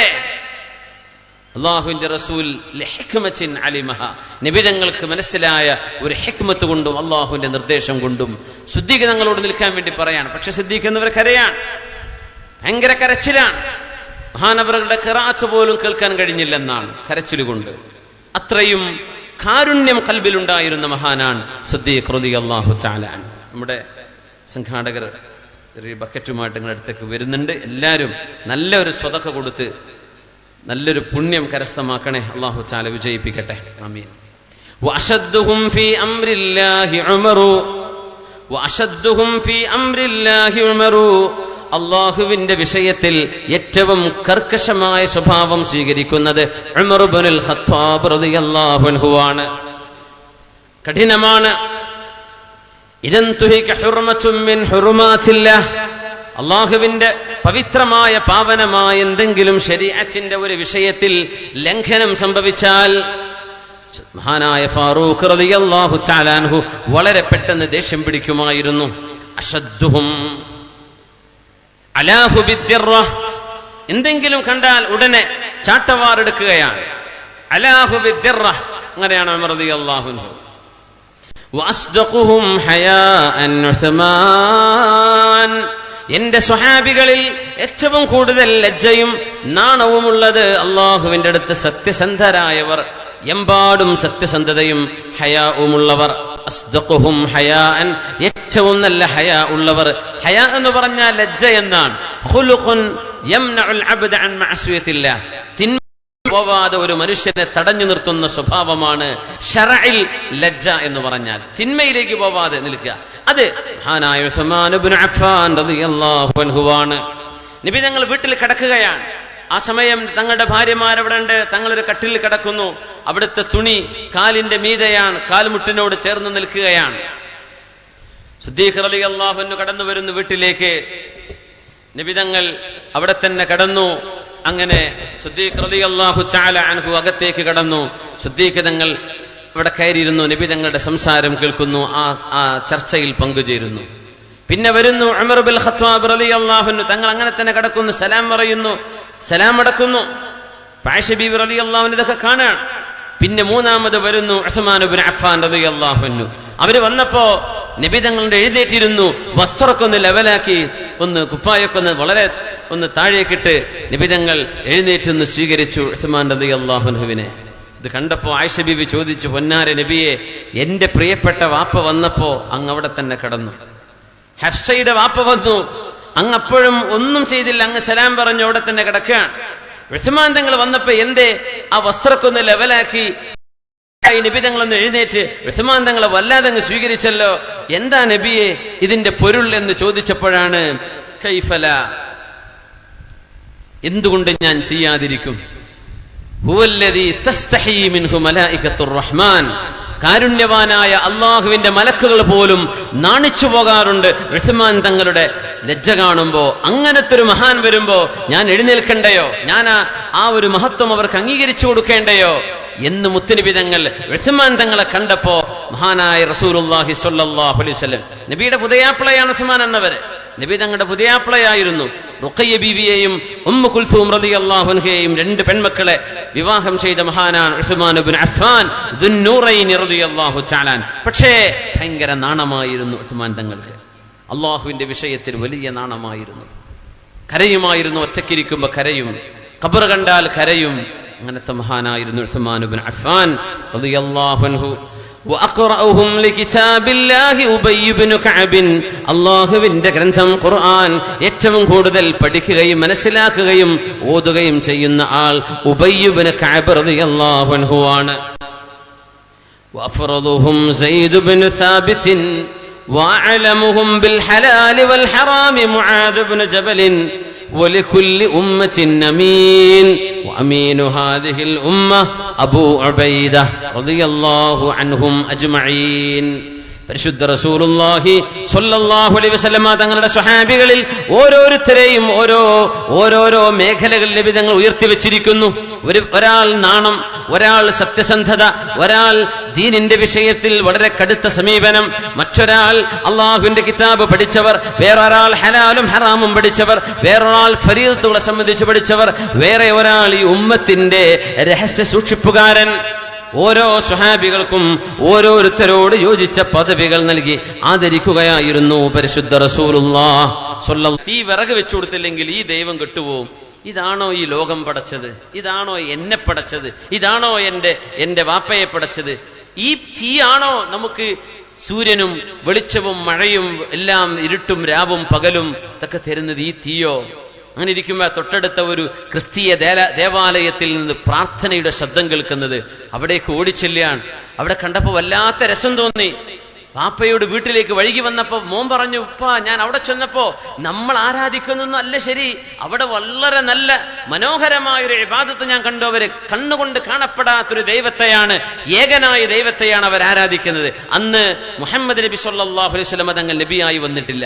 അതുകൊണ്ട് മുൻഗാമികളെ നമ്മൾ മുസ്ലിമീങ്ങൾ എന്നാണ് പറയാ. പക്ഷെ ചരിത്രത്തിൽ ഒരു പക്ഷെ അവർ ക്രിസ്ത്യാനികൾ എന്നറിയപ്പെട്ടേക്കാം. കാരണം ഈസാ നബി അലൈഹിസ്സലാം അള്ളാഹുവിന്റെ പുത്രനല്ല, അള്ളാഹുവിന്റെ ദൂതനാണ് എന്ന് വിശ്വസിച്ചവ ക്രിസ്ത്യാനികൾ, അവർ മുസ്ലിമീങ്ങളാണ്. അള്ളാഹു ഏകനാണെന്ന് പറയുകയും യേശുക്രിസ്തുവിനെ അള്ളാഹുവിന്റെ റസൂലാണെന്ന് വിശ്വസിക്കുകയും ചെയ്ത ആളുകൾ നബി തങ്ങളുടെ മുമ്പ് കഴിഞ്ഞുപോയ അവർ മുസ്ലിമീങ്ങളാണ്. ഇത് പറഞ്ഞപ്പോഴല്ലേ സൽമാൻ ഫാരിസി എന്നവരെ റൂമിൽ പൂട്ടിയിട്ടത്. ചെറിയ കുട്ടിയായിരുന്നു. എന്റെ മോൻ വഴിതെറ്റിപ്പോകുമോ, വേറെ മതത്തിലേക്ക് പോകുമോ? നമ്മുടെ നാട്ടിലൊക്കെ അങ്ങനെ വലിയ വിഷയമാണ്. മതം മാറുക എന്നൊക്കെ പറഞ്ഞാൽ എന്തോ ഭയങ്കര സംഭവമാണെന്നാ. ഒരു മനുഷ്യന് ഒരു നന്മ തിരിച്ചറിഞ്ഞാൽ ആ തിരിച്ചറിവ് ഞാൻ അംഗീകരിച്ചു എന്ന് ധൈര്യത്തോടെ പറയാൻ ധൈര്യമില്ലായ്മ. സൽമാൻ ഫാരിസി തങ്ങൾ ഓടി വീട്ടിൽ നിന്ന്, കൂട്ടുകാരൊക്കെ കെട്ടയിച്ചു കൊടുത്തു, ഓടി ഫലസ്തീനിലേക്ക് വരെ ഓടി, ഇറാനിൽ നിന്ന് ഫലസ്തീനിലേക്ക്. അവിടെ കുറെ കാലം ഒരു വലിയ പണ്ഡിതന്റെ കൂടെ ജീവിച്ചു. മരിക്കാറായപ്പോൾ അയാളോട് ചോദിച്ചു, ഞാൻ എവിടേക്ക് പോകണം? നിങ്ങൾ മൗസിലിലേക്ക് പോകണം, ഇറാഖിലെ മൗസിൽ. അവിടെ ഒരു നല്ല മനുഷ്യനുണ്ട്, അയാൾ നിങ്ങൾക്ക് അള്ളാഹുവിനെ സംബന്ധിച്ച് പറഞ്ഞു തരും. ഞാൻ അവിടേക്ക് പോയി. മൗസിലിൽ ആളുടെ കൂടെ വർഷങ്ങൾ ജീവിച്ചു. അയാൾ മരിക്കാൻ പോവാൻ. ഞാൻ ചോദിച്ചു, ഗുരോ ഞാൻ എങ്ങോട്ട് പോകണം? അദ്ദേഹം പറഞ്ഞു, നിങ്ങൾ നാസിബീനിലേക്ക് പോകണം. ഇറാഖിന്റെയും തുർക്കിയുടെയും ബോർഡറായി വരുന്നു അന്നത്തെ. നാസിബീനിലേക്ക് പോകുന്നു. അവിടുത്തെ ഷെയ്ഖിന്റെ കൂടെ കുറെ കാലം ജീവിച്ചു. അദ്ദേഹത്തോട് മരിക്കാൻ നേരത്ത് ചോദിച്ചു, ഞാൻ എങ്ങോട്ട് പോകണം? മോനെ, ഇനി ലോകത്ത് ഞാൻ അറിയുന്ന ഒരു നല്ല മനുഷ്യനെ ബാക്കിയുള്ളൂ. അദ്ദേഹം തുർക്കിയിലെ അമൂരിയയിലാണ്. നിങ്ങൾ അങ്ങോട്ട് പോകണം. അമൂരിയയിലേക്ക് യാത്ര പോകുന്നു, തുർക്കിയിലേക്ക്. നോക്കണം, ഇറാനിൽ നിന്ന് ഫലസ്തീനിലേക്ക്, മൗസിലിലേക്ക്, നാസിബീനിലേക്ക്, അമൂരിയയിലേക്ക്, തുർക്കിയിലേക്ക് എത്തി. അവിടെ എത്തിയപ്പോഴാണ് ആ മനുഷ്യനോട് ചോദിക്കുന്നു, അല്ല, എവിടെയാണ് സത്യം കിടക്കുന്നത്? എവിടെയാണ് സത്യമുള്ളത്? അയാൾ മരിക്കാൻ പോകുന്ന നേരത്തെ പറഞ്ഞു, മോനെ, ഇനി ലോകത്ത് സത്യമില്ല. ഇനി ഒരാൾ അന്ത്യപ്രവാചകൻ ലോകത്ത് വരാനുണ്ട്. അന്തിമ കൽക്കി എന്നൊക്കെ പറയപ്പെടുന്ന പോലെ അന്ത്യപ്രവാചകർ മുഹമ്മദ് മുസ്തഫ സ്വല്ലല്ലാഹു അലൈഹി വസല്ലം. ആ പ്രവാചകൻ വരുന്നത് തുർക്കിയിലല്ല, അറേബ്യയിലാണ്. മോൻ ആ പ്രവാചകനെ ചെന്ന് കാണണം. ഞാൻ എങ്ങനെ തിരിച്ചറിയും ഗുരു? അതിന് പണിയുണ്ട്. ആ പ്രവാചകന്റെ വലത് ഷോൾഡറിൽ പ്രവാചകത്വത്തിന്റെ ഒരു സ്റ്റാമ്പുണ്ട്, ഒരു സീലുണ്ട്, ഒരു അടയാളമുണ്ട്. ആ നബി തങ്ങൾക്ക് സ്വതക കൊടുത്താൽ അവർ തിന്നില്ല, പക്ഷെ ദാനമായി കൊടുത്താൽ, സമ്മാനം കൊടുത്താൽ തങ്ങൾ സ്വീകരിക്കും. ഈ രണ്ടടയാളങ്ങൾ വെച്ച് പൊയ്ക്കോ. അറേബ്യയിലേക്ക് പുറപ്പെട്ടോ. അമൂരിയയിൽ നിന്ന് അറേബ്യയിലേക്ക്. മക്കയിൽ വന്നപ്പോ കൂടെ വന്ന കച്ചവടക്കാരൊക്കെ പറഞ്ഞു ഇത് അടിമയാണ് എന്ന് പറഞ്ഞ് നല്ല സുമുഖനായിരുന്ന സൽമാൻ ഫാരിസിയെ അടിമച്ചന്തയിൽ കൊണ്ടുപോയി വിൽക്കുന്നു. അതൊരു ജൂതൻ വാങ്ങുന്നു, മദീനയിലെ ജൂതൻ. ആ ജൂതൻ അവന്റെ ഒരു അമ്മാവന്റെ മകനെ വിൽക്കുന്നു. ആ അമ്മാവന്റെ കൂടെ ഈത്തപ്പന തോട്ടത്തിൽ ഇങ്ങനെ ഈത്തപ്പനയുടെ മുകളിൽ കയറി ഈത്തപ്പഴം പറിക്കുമ്പോഴാ താഴെ നിന്നൊരു സംസാരം കേൾക്കുന്നത്. ഒരു അന്ത്യപ്രവാചകൻ വന്നു. കണ്ടാൽ മുഖം കണ്ടാ പറയില്ല അവർ നുണ പറയുന്ന ആളാണെന്ന്. നല്ല സൗമ്യമുള്ള ആൾ, നല്ല സുമുഖനായ, പ്രകാശമുള്ള, സത്യമല്ലാതെ മറ്റൊന്നും സ്ഫുരിക്കാത്ത മനോഹരമായ വെളിച്ചമുള്ള ഒരാൾ. ആ പ്രവാചകൻ, എനിക്ക് തോന്നുന്നു അവർ തന്നെയാണ് ജൂതന്മാരും ക്രിസ്ത്യാനികളുമൊക്കെ നമ്മളോട് പറഞ്ഞിരുന്ന അന്ത്യപ്രവാചകൻ. ഇത് കേട്ടപ്പോഴേക്കും ചാടി ഇറങ്ങിയില്ലേ സൽമാൻ ഫാരിസി തങ്ങൾ. ഞാനൊന്ന് പോയി നോക്കട്ടെ, ഞാൻ ആ പ്രവാചകനെ കാണട്ടെ. സൽമാൻ, നീ എങ്ങോട്ടെ? ഞാൻ ആ പ്രവാചകനെ കാണാൻ യാത്ര പുറപ്പെട്ട ആളാണ്. കുറച്ച് കാരക്കയുമായി ചെന്ന് നബിയുടെ മുമ്പിലേക്ക്, നബിയെ, ഇത് എന്റെ വക ചാരിറ്റിയാണ്, സംഭാവനയാണ്, സ്വതക്കയാണ്. തങ്ങൾ സ്വീകരിച്ചില്ല. തങ്ങൾ സ്വീകരിച്ചു, പക്ഷേ തങ്ങൾ തിന്നില്ല. സ്വഹാബത്തിന് എല്ലാവർക്കും ഓരോരോ കാരക്ക വീതിച്ചു കൊടുത്തു. തങ്ങൾ തിന്നില്ല. ശരിയാണല്ലോ. 2 ദിവസം കഴിഞ്ഞ് ചെന്നു, നബിയെ, ഇത് എന്റെ വക അങ്ങേക്ക് സമ്മാനമാണ്. സമ്മാനമായി കൊടുത്ത പദങ്ങൾ സ്വീകരിച്ചു. തങ്ങൾ ഒന്ന് കഴിച്ചു, ബാക്കി എല്ലാവർക്കും കൊടുത്തു നബി തങ്ങൾ സ്വല്ലല്ലാഹു അലൈഹി വസല്ലം. ഇനി ഒന്നാ കാണാനുള്ളത്, അന്ന് മദീനയിൽ ഒരാൾ വഫാത്തായപ്പോ നബി സല്ലല്ലാഹു അലൈഹി വസല്ലം തങ്ങൾ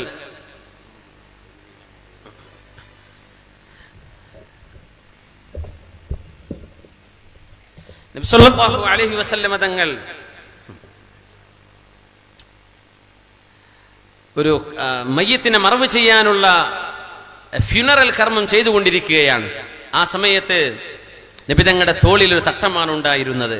അപ്പൊ സൽമാൻ ഫാരിസി തങ്ങൾ താഴെ നിന്നും മേലെന്നും സൈഡിൽ നിന്നും ഒക്കെ പോയി ഇങ്ങനെ നോക്കുകയാണ്, എന്തോ നോക്കാൻ നിൽക്കുന്ന പോലെ. അപ്പൊ നബി തങ്ങൾ ചോദിച്ചു, സൽമാൻ, നിങ്ങൾ എന്താണ് നോക്കുന്നത്? നിങ്ങൾ എന്തായി ശ്രദ്ധിച്ചു നോക്കുന്നത്? ഒന്നുമല്ല, നിങ്ങളുടെ വലത്തെ തോളിൽ ഒരു അടയാളമുണ്ടെന്ന് ഞാൻ കേട്ടിട്ടുണ്ട്. ഓ, പ്രവാചകത്വത്തിന്റെ സീലാണോ? അതെ, ഖാത്തമുൻ നുബുവത്ത. നോക്കിക്കോളൂ സൽമാനെ. കാണിച്ചു കൊടുത്തു. അത് കണ്ടപ്പോഴേക്കും അതിലേക്ക് മുഖം കുത്തി വീണു. സ്നേഹം കൊണ്ട്, സന്തോഷം കൊണ്ട് പൊട്ടിക്കരഞ്ഞ് അഷ്ഹദു അല്ലാ ഇലാഹ ഇല്ലല്ലാഹ് വഅഷ്ഹദു അന്ന മുഹമ്മദുർ റസൂലുള്ളാഹ് എന്ന് കലിമ ചൊല്ലി വിശ്വസിച്ച പേർഷ്യക്കാരനാണ് മഹാനായ സൽമാൻ അൽ ഫാരിസി. പേർഷ്യക്കാരനായ സൽമാൻ എന്നറിയപ്പെടുന്ന മഹാനായ സൽമാൻ റളിയല്ലാഹു അൻഹു. ജീവിതം ഇൽമിന് വേണ്ടി മാറ്റിവെച്ച മഹാൻ. അലി തങ്ങളോട് ചോദിക്കുകയാണ്, സൽമാൻ തങ്ങൾ എങ്ങനെയാണ്? സൽമാൻ ഫാരിസി റളിയല്ലാഹു അൻഹുവിനെ സംബന്ധിച്ച് എന്തു പറയുന്നു? അദ്റകൽ ഇൽമൽ അവ്വല വൽ ഇൽമൽ ആഖിർ. മുൻഗാമികളുടെയും പിൻഗാമികളുടെയും ഇൽമു കിട്ടിയ ആളാണ്. ബഹ്റുൻ ലാ യുദ്റകു കഅറുഹു. ആഴം എത്രയാണെന്നറിയാത്ത അനന്തമായ കടലാണ്, വിജ്ഞാനത്തിന്റെ കടലാണ് സൽമാനുൽ ഫാരിസി റളിയല്ലാഹു അൻഹു. വഹുവ മിന്നാ അഹ്ലൽ ബൈത്ത്. ഞങ്ങൾ നബി കുടുംബത്തിൽപ്പെട്ട ആളാണ് അദ്ദേഹം എന്ന് നബി തങ്ങൾ പറഞ്ഞ ഒരു വാക്ക് മഹാനായ അലി റളിയല്ലാഹു അൻഹു ആവർത്തിച്ചു. സൽമാനു മിന്നാ അഹ്ലൽ ബൈത്ത്. സൽമാൻ ഞങ്ങളിൽപ്പെട്ട ആളാണ്, അഹ്ലുൽ ബൈത്തിൽപ്പെട്ട ആളാണ്. സ്വഹാബികൾ പിന്നെയും ചോദിച്ചു അലി റളിയല്ലാഹു അൻഹുവിനോട്, അബൂദർ റളിയല്ലാഹു അൻഹു സംബന്ധിച്ച് എന്താണ് അറിയാനുള്ളത്? അവരെങ്ങനെയാണ്? ബഹുമാനപ്പെട്ടവർക്കുള്ള അറിവ്, അവർ മനസ്സിലാക്കിയ അറിവ് മറ്റൊരാൾക്കും ഇനി ലഭ്യമല്ല. അത്രയും വലിയ ആലിമാണ്. പിന്നെ ചോദിച്ചു, അലിയാരെ, നിങ്ങളെപ്പറ്റി എന്താണ് പറയുന്നത്? കുന്തു ഇദാ സഅൽതു ഉഅ്തീതു. എനിക്ക് എന്നെ പറ്റിയോ, ഞാൻ ആരോടെങ്കിലും എന്തെങ്കിലും ഒരു സഹായം ചോദിച്ചാൽ എനിക്ക് സഹായം നൽകപ്പെടാറുണ്ട്. വഇദാ സകത്തു ബിതദൈതു. മൗനിയായി നിൽക്കുന്ന സമയത്ത് ജനങ്ങൾക്ക് ഞാൻ എന്തെങ്കിലും പറഞ്ഞു കൊടുക്കാറുണ്ട്. ഇതാണ് എന്നെ പറ്റി പറയാനുള്ളത്. മഹാനായ അലി റളിയല്ലാഹു അൻഹു സ്വഹാബികളിൽ സൽമാൻ ഫാരിസി തങ്ങളെയും മഹാനായ ഇബ്നു മസ്ഊദ് തങ്ങളെയും അബൂ മൂസ അശ്അരി റളിയല്ലാഹു അൻഹുവിനെയും മഹാനായ അബൂ ദർ ഗിഫാരി റളിയല്ലാഹു അൻഹുവിനെയും ഓരോരുത്തരുടെയും വൈജ്ഞാനികമായ മേഖലകളിൽ അവർ ചെയ്ത സേവനങ്ങളിൽ ഓരോരുത്തരുടെയും എക്സലൻസ്, ഓരോരുത്തരുടെയും കഴിവ് എടുത്തു പറഞ്ഞുകൊണ്ടിരിക്കുകയാണ്. ഖാലിദ് ഇബ്നു വലീദ് റളിയല്ലാഹു അൻഹു, അല്ലാഹുവിന്റെ റസൂലല്ലേ പറഞ്ഞത്, സൈഫും മിൻ സുയൂഫില്ലാഹ്, അല്ലാഹുവിന്റെ വാളുകളിൽപ്പെട്ട വാളായിരുന്നു. വഅന്നഹു നിഅമ അഖുൽ അശീറ, കുടുംബമായി ഇമ്പമായി സൗഹൃദ ബന്ധത്തിൽ കഴിഞ്ഞുകൂടാൻ പറ്റിയ ഖാലിദ് ഇബ്നു വലീദ് റളിയല്ലാഹു അൻഹുവിനോളം പോന്ന ആൾ വേറെ ഇല്ലെന്ന് റസൂലുള്ളാഹി സ്വല്ലല്ലാഹു അലൈഹി വസല്ലം. ഖാലിദ് ഇബ്നു വലീദ് തങ്ങളെ സംബന്ധിച്ച് അംർ ഇബ്നു ആസ് റളിയല്ലാഹു അൻഹു പറയുന്നു, നമ്മൾ പറയും ചില സ്വഹാബിമാർ ധൈര്യമേ നമുക്കറിയും. ഖാലിദ് റളിയല്ലാഹു അൻഹുവിനെ സംബന്ധിച്ചൊരു വാള് പറഞ്ഞാൽ ഖാലിദ് റളിയല്ലാഹു അൻഹു യുദ്ധത്തിൽ ചെയ്ത സേവനങ്ങളെ പറയാൻ കഴിയൂ.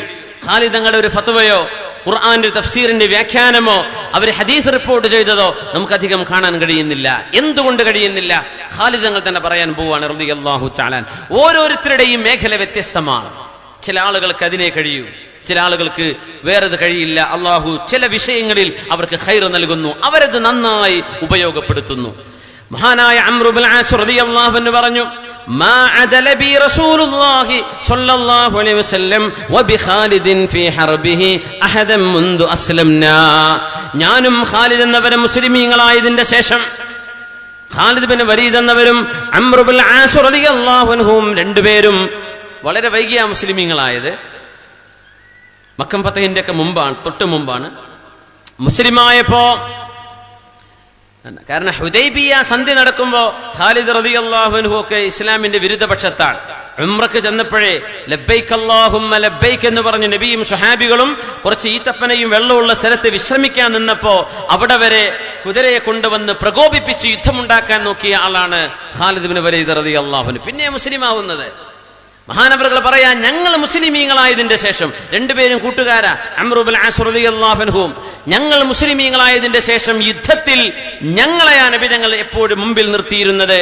ഞങ്ങൾ രണ്ടുപേരെ മാറ്റി നിർത്തി വേറെ ആരെയും നബി തങ്ങൾ നിർത്തുമായിരുന്നില്ല എന്ന് മഹാനായ അംർ ഇബ്നു ആസ് റളിയല്ലാഹു അൻഹു പറയും. എന്തുകൊണ്ട്? അവരുടെ എക്സ്പീരിയൻസ് യുദ്ധത്തിലാണ്. അതുകൊണ്ട് നബി തങ്ങൾ ആ മേഖലയാണ് അവർക്ക് കൊടുക്കുന്നത്.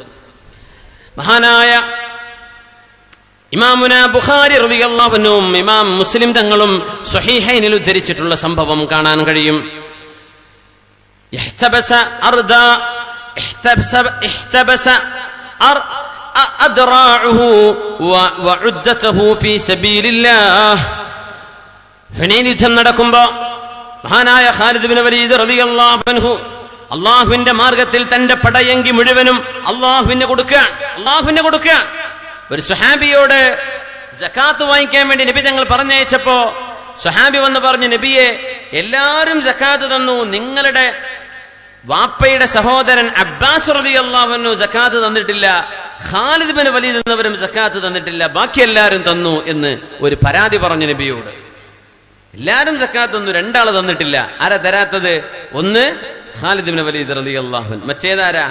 നബി തങ്ങളുടെ വാപ്പയുടെ സഹോദരൻ അബ്ബാസ് ഇബ്നു അബ്ദുൽ മുത്തലിബ് റളിയല്ലാഹു അൻഹു. നബി തങ്ങൾ പറഞ്ഞു, പിന്നെ അബ്ബാസ് എന്നവർ എന്റെ വാപ്പയാണ്, എന്റെ വാപ്പയുടെ സ്ഥാനത്തല്ലേ. എളാപ്പ മൂത്താപ്പ എന്നൊക്കെ പറഞ്ഞ വാപ്പയാണ്, എളാമ്മയും മൂത്തമ്മയും ഉമ്മയാണ് എന്നാ പറയാ. അങ്ങനെയാണ്. ഇബ്നു ഉമർ റളിയല്ലാഹു അൻഹുവിന് മുമ്പിൽ ഒരാൾ വന്നിട്ട് പറഞ്ഞു, ഇബ്നു ഉമർ എന്നവരെ, ഞാൻ വല്ലാത്തൊരു തെറ്റ് ചെയ്തിട്ടുണ്ട്, അല്ലാഹു പുറത്തു തരുമെന്നറിയില്ല, ഞാൻ ചോദിക്കണ്ട. പിന്നെ ഖാലിദ് ഇബ്നു വലീദോ? ഖാലിദ് ഇബ്നു വലീദ് എന്നവർ എന്നിട്ടില്ല എന്നല്ലേ പറയുന്നത്. അതിനെ ഖാലിദ് ഇബ്നു വലീദ് എന്നവരുടെ എല്ലാ സമ്പാദ്യവും അള്ളാഹു കൊടുത്തു എന്നാ പറഞ്ഞു. അള്ളാഹു കൊടുത്തിന്ന് പിന്നെ സക്കാത്ത് കൊടുക്കേണ്ട ആവശ്യമില്ലല്ലോ, എല്ലാം കൊടുത്തിരിക്കുകയാണ് അള്ളാഹുവിന്. ഖാലിദ് ഇബ്നു വലീദ് തെറ്റിദ്ധരിക്കല്ലേ, അവര് സക്കാത്ത് നൽകാതിരിക്കാൻ കാരണം കൊടുക്കാനില്ല, എല്ലാം അള്ളാഹു കൊടുത്തു കഴിഞ്ഞതാണ്, പിന്നെ എങ്ങനെയാ കൊടുക്കാൻ? അങ്ങനത്തെ മഹാനായിരുന്നു ഖാലിദ് ഇബ്നു വലീദ് റളിയല്ലാഹു തആല. ഇമാം ബുഖാരി തങ്ങളുടെ സംഭവം പറയുന്നുണ്ട്. ഹുനൈൻ യുദ്ധം നടക്കുമ്പോ നബി തങ്ങൾ, ഹുനൈൻ യുദ്ധത്തിന്റെ പ്രത്യേകത, ആയിരക്കണക്കിന് ആളുകൾ ഇസ്ലാമിലേക്ക് വന്നിട്ട് ആയിരക്കണക്കിന് ആളുകൾ ഇസ്ലാം എന്ന് യുദ്ധം നടക്കുന്ന സമയത്ത് പിന്തിരിഞ്ഞോടിയ സമയമാണ്. വളരെ റീസെന്റ്ലി മുസ്ലിമീങ്ങളായ ആളുകളാണ്. ഹുനൈൻ യുദ്ധം നടക്കുന്നത് മക്കയുടെയും ത്വായിഫിന്റെയും ഇടയിലാണ്. ഹുനൈൻ മക്കയുടെ അടുത്താണ്, അവിടെയാണ് ഹുനൈൻ. ആ യുദ്ധം നടക്കുമ്പോൾ 20,000-ഓളം വരുന്ന മുസ്ലിമീങ്ങളിൽ 19,900-ലേറെ വരുന്ന ആൾക്കാർ മുഴുവൻ പിന്തിരിഞ്ഞോടി. പിന്നെ ആകെ കുറച്ച് അൻസ്വാരികളും മുഹാജിറുകളും 100-200 പേരെ കൊണ്ട് ആ യുദ്ധം വിജയിച്ചത്. ആ സമയത്ത് നബി തങ്ങൾ സ്വഹാബികൾക്കിടയിലൂടെ ചെന്ന് ചോദിക്കുന്നു, ഖാലിദ് എവിടെ? ഖാലിദ് എവിടെ? പറഞ്ഞു, നബിയെ, ഖാലിദ് എവിടെ ഉണ്ട്? ഖാലിദിന് വലിയ മുറിവേറ്റിരിക്കുകയാണ്. ആ മുറിവിലേക്ക് നബി തങ്ങൾ അവിടുത്തെ മുഅ്ജിസ് നടക്കുകയാണ്. തങ്ങൾ ഉമിനീര് കൊണ്ട് മുറിവ് തടവിക്കൊടുത്തു. വനഫസ ഫീ, ആ മുറിവിലേക്ക് തങ്ങൾ ഊതിക്കൊടുത്തു. ഉടനെ ശിഫയായി. ഖാലിദ് റളിയല്ലാഹു അൻഹു ആ യുദ്ധത്തിൽ നബി തങ്ങളുടെ കൂടെയുണ്ട്. മഹാനായ ഖാലിദ് തങ്ങൾ ചെയ്തത് യുദ്ധമാണ്. അവർക്കതാണ് ചെയ്യാൻ പറ്റിയത്. മഹാനവറുകളുടെ പ്രശസ്തമായൊരു വാക്കുണ്ട്, വളരെ മനോഹരമായ വാക്ക്. മാ മിൻ ലൈലത്തിൻ യുഹ്ദാ ഇലയ്യ ഫീഹാ അറൂസ്. എന്റെ ജീവിതത്തിലേക്ക് ഒരു പുതുനാരിയായി ഒരു പുതിയ പെണ്ണ് കടന്നു വരുന്നു എന്നിരിക്കട്ടെ, എനിക്കവളെ ഇഷ്ടമാണ്, അവൾക്ക് എന്നെയും ഇഷ്ടമാണെന്നിരിക്കട്ടെ. ആ രാത്രിയിൽ അള്ളാഹു എനിക്കൊരു കുഞ്ഞിനെ നൽകുമെന്ന് എനിക്ക് ബോധ്യമുണ്ടായി എന്നിരിക്കട്ടെ. അങ്ങനത്തെ ഒരു രാത്രി എന്റെ റൂമിലേക്ക് ഒരു മണവാട്ടി കടന്നു വരുന്നതിനേക്കാളും എനിക്കിഷ്ടം മിൻ ലൈലത്തിൻ ശദീദത്തിൽ ബർദി കസീറത്തിൽ ജലീദി ഫീ സരിയത്തിൻ മിനൽ മുഹാജിരീന ഉസബ്ബിഹു ഫീഹൽ അദുവ്. ആ രാത്രിയേക്കാളും എനിക്കിഷ്ടം ഐസ് പെയ്യുന്ന ഒരു രാത്രിയിൽ, തണുത്തുറച്ച രാത്രിയിൽ, പുറത്തിറങ്ങാൻ മടിവരുന്ന രാത്രിയിൽ ആ വാതിലൊക്കെ തുറന്ന് അള്ളാഹുവിന്റെ ദീനിനോട് യുദ്ധം ചെയ്യാൻ ശത്രുക്കൾ വന്നു എന്നറിയുമ്പോ അവരെ തുരത്തി ഓടിക്കാൻ വേണ്ടി മണിയറയിൽ നിന്നും എന്റെ പുതുനാരി ഇട്ടേച്ച് ഓടിപ്പോവലാണ് ഖാലിദിന്റെ ഇഷ്ടം. അള്ളാഹു വേണ്ടി മരിക്കലാണെന്ന് മഹാനായ ഖാലിദ് റളിയല്ലാഹു അൻഹു പറയുമായിരുന്നു. അത്രയും ജീവിതത്തിന്റെ വലിയൊരു ഭാഗം ത്യാഗത്തിന് മാറ്റിവെച്ച മഹാനാണ് ഖാലിദ് ഇബ്നു വലീദ് റളിയല്ലാഹു തആല അൻഹു. അവർ പറയുമായിരുന്നു, വഫാത്താകുന്ന നേരത്താണ് പറഞ്ഞത്, ലഖദ് ഷഹീദ്തു സുഹാഅ മിഅത്തി സഹ്ഫിൻ. 100ഓളം യുദ്ധങ്ങളിൽ ഞാൻ സംബന്ധിച്ചിട്ടുണ്ട്, 100ഓളം സൈന്യങ്ങളിൽ ഞാൻ പുറപ്പെട്ടിട്ടുണ്ട്. വമാ ഫീ ബദനി മൗളിഉ ശിബ്രിൻ ഇല്ലാ വഫീഹി ളർബത്തുൻ മിൻ സൈഫിൻ ഔ തുഅനത്തുൻ മിൻ റുംഹ. മുഅ്മിനീങ്ങളെ പറയണത്, ഒരു ചാൺ എന്റെ ശരീരത്തിൽ വെക്കാൻ സ്ഥലമുണ്ടെങ്കിൽ അവിടെയെല്ലാം വാളുകൊണ്ടൊരു വെട്ടോ കുന്തത്തിന്റെ ഒരു ആഴത്തിലുള്ള മുറിവോ ഇല്ലാത്ത ഒരു ചാൺ സ്ഥലവും എന്റെ ശരീരത്തിൽ ബാക്കിയില്ല. 100ഓളം യുദ്ധങ്ങളിൽ ഞാൻ കൂടിയിട്ടുണ്ട്. എന്റെ ശരീരം മുഴുവനും ഒരു ചാണ് പോലും മുറിവില്ലാത്തത് എന്റെ ശരീരത്തിൽ ബാക്കിയില്ലെന്ന് മഹാനവറുകൾ പറയുമായിരുന്നു. എന്നിട്ട് പറഞ്ഞു, ഒരുപാട് യുദ്ധത്തിന് അവസരം വന്നിരുന്നു, അവിടൊക്കെ ഞാൻ ധീരമായി പോരാടി. പക്ഷേ ഷഹീദാവാനല്ല, അള്ളാഹുവിന്റെ തീരുമാനം ഞാൻ ബെഡിൽ കിടന്ന് മരിക്കാനാണ്. ഒട്ടകം മരിക്കുന്ന പോലെ ഞാൻ മരിക്കാൻ കിടക്കുകയാണ് കേട്ടോ എന്ന് പറഞ്ഞ് സ്വന്തം മയ്യിത്ത് കട്ടിലിൽ അവസാനത്തെ വിശ്രമം, മരണത്തിലേക്കുള്ള ആ യാത്രയിൽ മഹാനവറുകൾ പറയുകയാണ്, യുദ്ധങ്ങളിൽ ചോര ചിന്തി മരിക്കാൻ ആഗ്രഹമുണ്ടായിരുന്നു. പക്ഷേ എന്റെ മരണം അള്ളാഹു വിധിച്ചത് ഈ കട്ടിലിലാണ്. ഞാൻ എനിക്കിവിടെ കടന്ന് മരിക്കാൻ അള്ളാഹുവിന്റെ തീരുമാനം. പക്ഷേ ഒരു കുന്തം മുന പോലും ഏൽക്കാത്തൊരു സ്ഥലം എന്റെ ശരീരത്തിലില്ല. മഹാനായ ഖാലിദ് റളിയല്ലാഹു തആല അൻഹു ഒരു ദിവസം ഇമാമ് നിൽക്കുകയാണ്, നിസ്കാരത്തിന് ഇമാമ് നിൽക്കുന്നു. സ്വല്ലാ ബിന്നാസി ഇമാമാ ഫഅഖ്തഅ ഫീ ഖിറാഅതിഹി. ഇമാമ് നിൽക്കുമ്പോ ഖിറാഅത്ത് തെറ്റിപ്പോയി, ഖുർആൻ ഓതിയത് പിഴച്ചുപോയി. അപ്പൊ സ്വഹാബികളൊക്കെ പറയാൻ തുടങ്ങി, പടച്ചോനെ ഇത്ര വലിയ സ്വഹാബിയായിട്ട് ഖുർആൻ പിഴക്കേ എന്ന് പറഞ്ഞപ്പോ മഹാനായ ഖാലിദ് റളിയല്ലാഹു അൻഹു പറയുകയാണ്, മനഅനിൽ ജിഹാദു കസീറൻ മിനൽ ഖിറാഅ. മനഅനിൽ ജിഹാദു കസീറൻ മിനൽ ഖിറാഅ. ജിഹാദിന് പുറപ്പെട്ടതിന്റെ പേരിൽ, യുദ്ധത്തിന് പോയതിന്റെ പേരിൽ ഒരുപാട് പാഠങ്ങൾ പഠിക്കാൻ, ഖിറാഅത്ത് പഠിക്കാൻ, ഇൽമ പഠിക്കാൻ എനിക്ക് സമയം കിട്ടാതെ പോയിട്ടുണ്ട്. കാരണം ഞാൻ മുഴുവൻ സമയവും അള്ളാഹുവിന് വേണ്ടി ധർമ്മസമരത്തിലായിരുന്നു. അതുകൊണ്ട് എന്റെ ഖുർആനിൽ പിഴ വരുന്നതിന് നിങ്ങൾ ക്ഷമിച്ചേക്കണമേ. മഹാനവറുകൾ ധാരാളം ഹദീസുകൾ റിപ്പോർട്ട് ചെയ്തിട്ടില്ല, ഖുർആന്റെ തഫ്സീറുകൾ പറഞ്ഞ് നമുക്ക് കാണാൻ പ്രയാസമാണ്. എന്നാൽ എമ്പാടും ഖദ് അബ്ലാ ബലാഅൻ ഹസനൻ ഫീ സബീലില്ലാഹ്, അല്ലാഹുവിന് വേണ്ടി ഒരുപാട് ത്യാഗം ചെയ്തു. എന്തുകൊണ്ട്? അവർക്കതാണ് സാധിക്കുക, അവർക്ക് സാധ്യമായിരുന്ന വഴി അതാണ്. അതുകൊണ്ട് ആ മേഖലയിൽ മഹാനായ ഖാലിദ് റളിയല്ലാഹു തആല. ഇനി ഒരു അത്ഭുതമുള്ളത് മഹാനായ അബൂദറുൽ ഗിഫാരി റളിയല്ലാഹു അൻഹുവിന്റേതാണ്. അബൂദറുൽ ഗിഫാരി റളിയല്ലാഹു അൻഹുവിന്റേത്. അതിന്റെ അത്ഭുതം മഹാനായ അബൂദർ ഗിഫാരിയെ സംബന്ധിച്ച് അല്ലാമ ദഹബി റളിയല്ലാഹു അൻഹു സൈറു അലാമിൻ നുബലായിൽ മഹാനവറുകൾ പറയുന്നുണ്ട്, മഹാനായ അബൂദർ എന്നവർ ആരാണെന്നറിയുമോ? അഹദുസ് സാബിഖീനൽ അവ്വലീൻ മിൻ നുജബാഇ അസ്ഹാബി മുഹമ്മദിൻ സല്ലല്ലാഹു അലൈഹി വസല്ലം. അല്ലാഹുവിന്റെ റസൂലിന്റെ സ്വഹാബിമാരിൽ പ്രഗൽഭനായ സ്വഹാബിയാണ് അബൂദർ റളിയല്ലാഹു അൻഹു. പ്രഗത്ഭനാണ്. ആദ്യമായി ദീനിലേക്ക് കടന്നു വന്ന ആളാണ്. ഇസ്ലാമിലേക്ക് വരുന്നതിന്റെ മുമ്പ് ഇസ്ലാം ഇല്ലായിരുന്നുവെങ്കിൽ, അങ്ങനെ ആ ചരിത്രം പറയാ, ഇസ്ലാം ഇല്ലായിരുന്നുവെങ്കിൽ അബൂദർ എന്നവർ ലോകത്ത് പേരുകേട്ട കൊള്ളക്കാരനായി പോയേനെ. ബൾഗറായിരുന്നു. ബഹുമാനപ്പെട്ടവർ കൊള്ള സംഘങ്ങളെ കൊള്ളയടിക്കുന്ന ആളായിരുന്നു. ഇസ്ലാമിലേക്ക് വന്നപ്പോഴാണ് പച്ചപ്പാവമായി മാറിയത്. മഹാനവറുകൾ ഇസ്ലാമിലേക്ക് വന്ന ആളാണ്, ആദ്യകാലങ്ങളിൽ വന്ന ആളാണ്. പിന്നെന്താണ് അവരുടെ പ്രത്യേകത?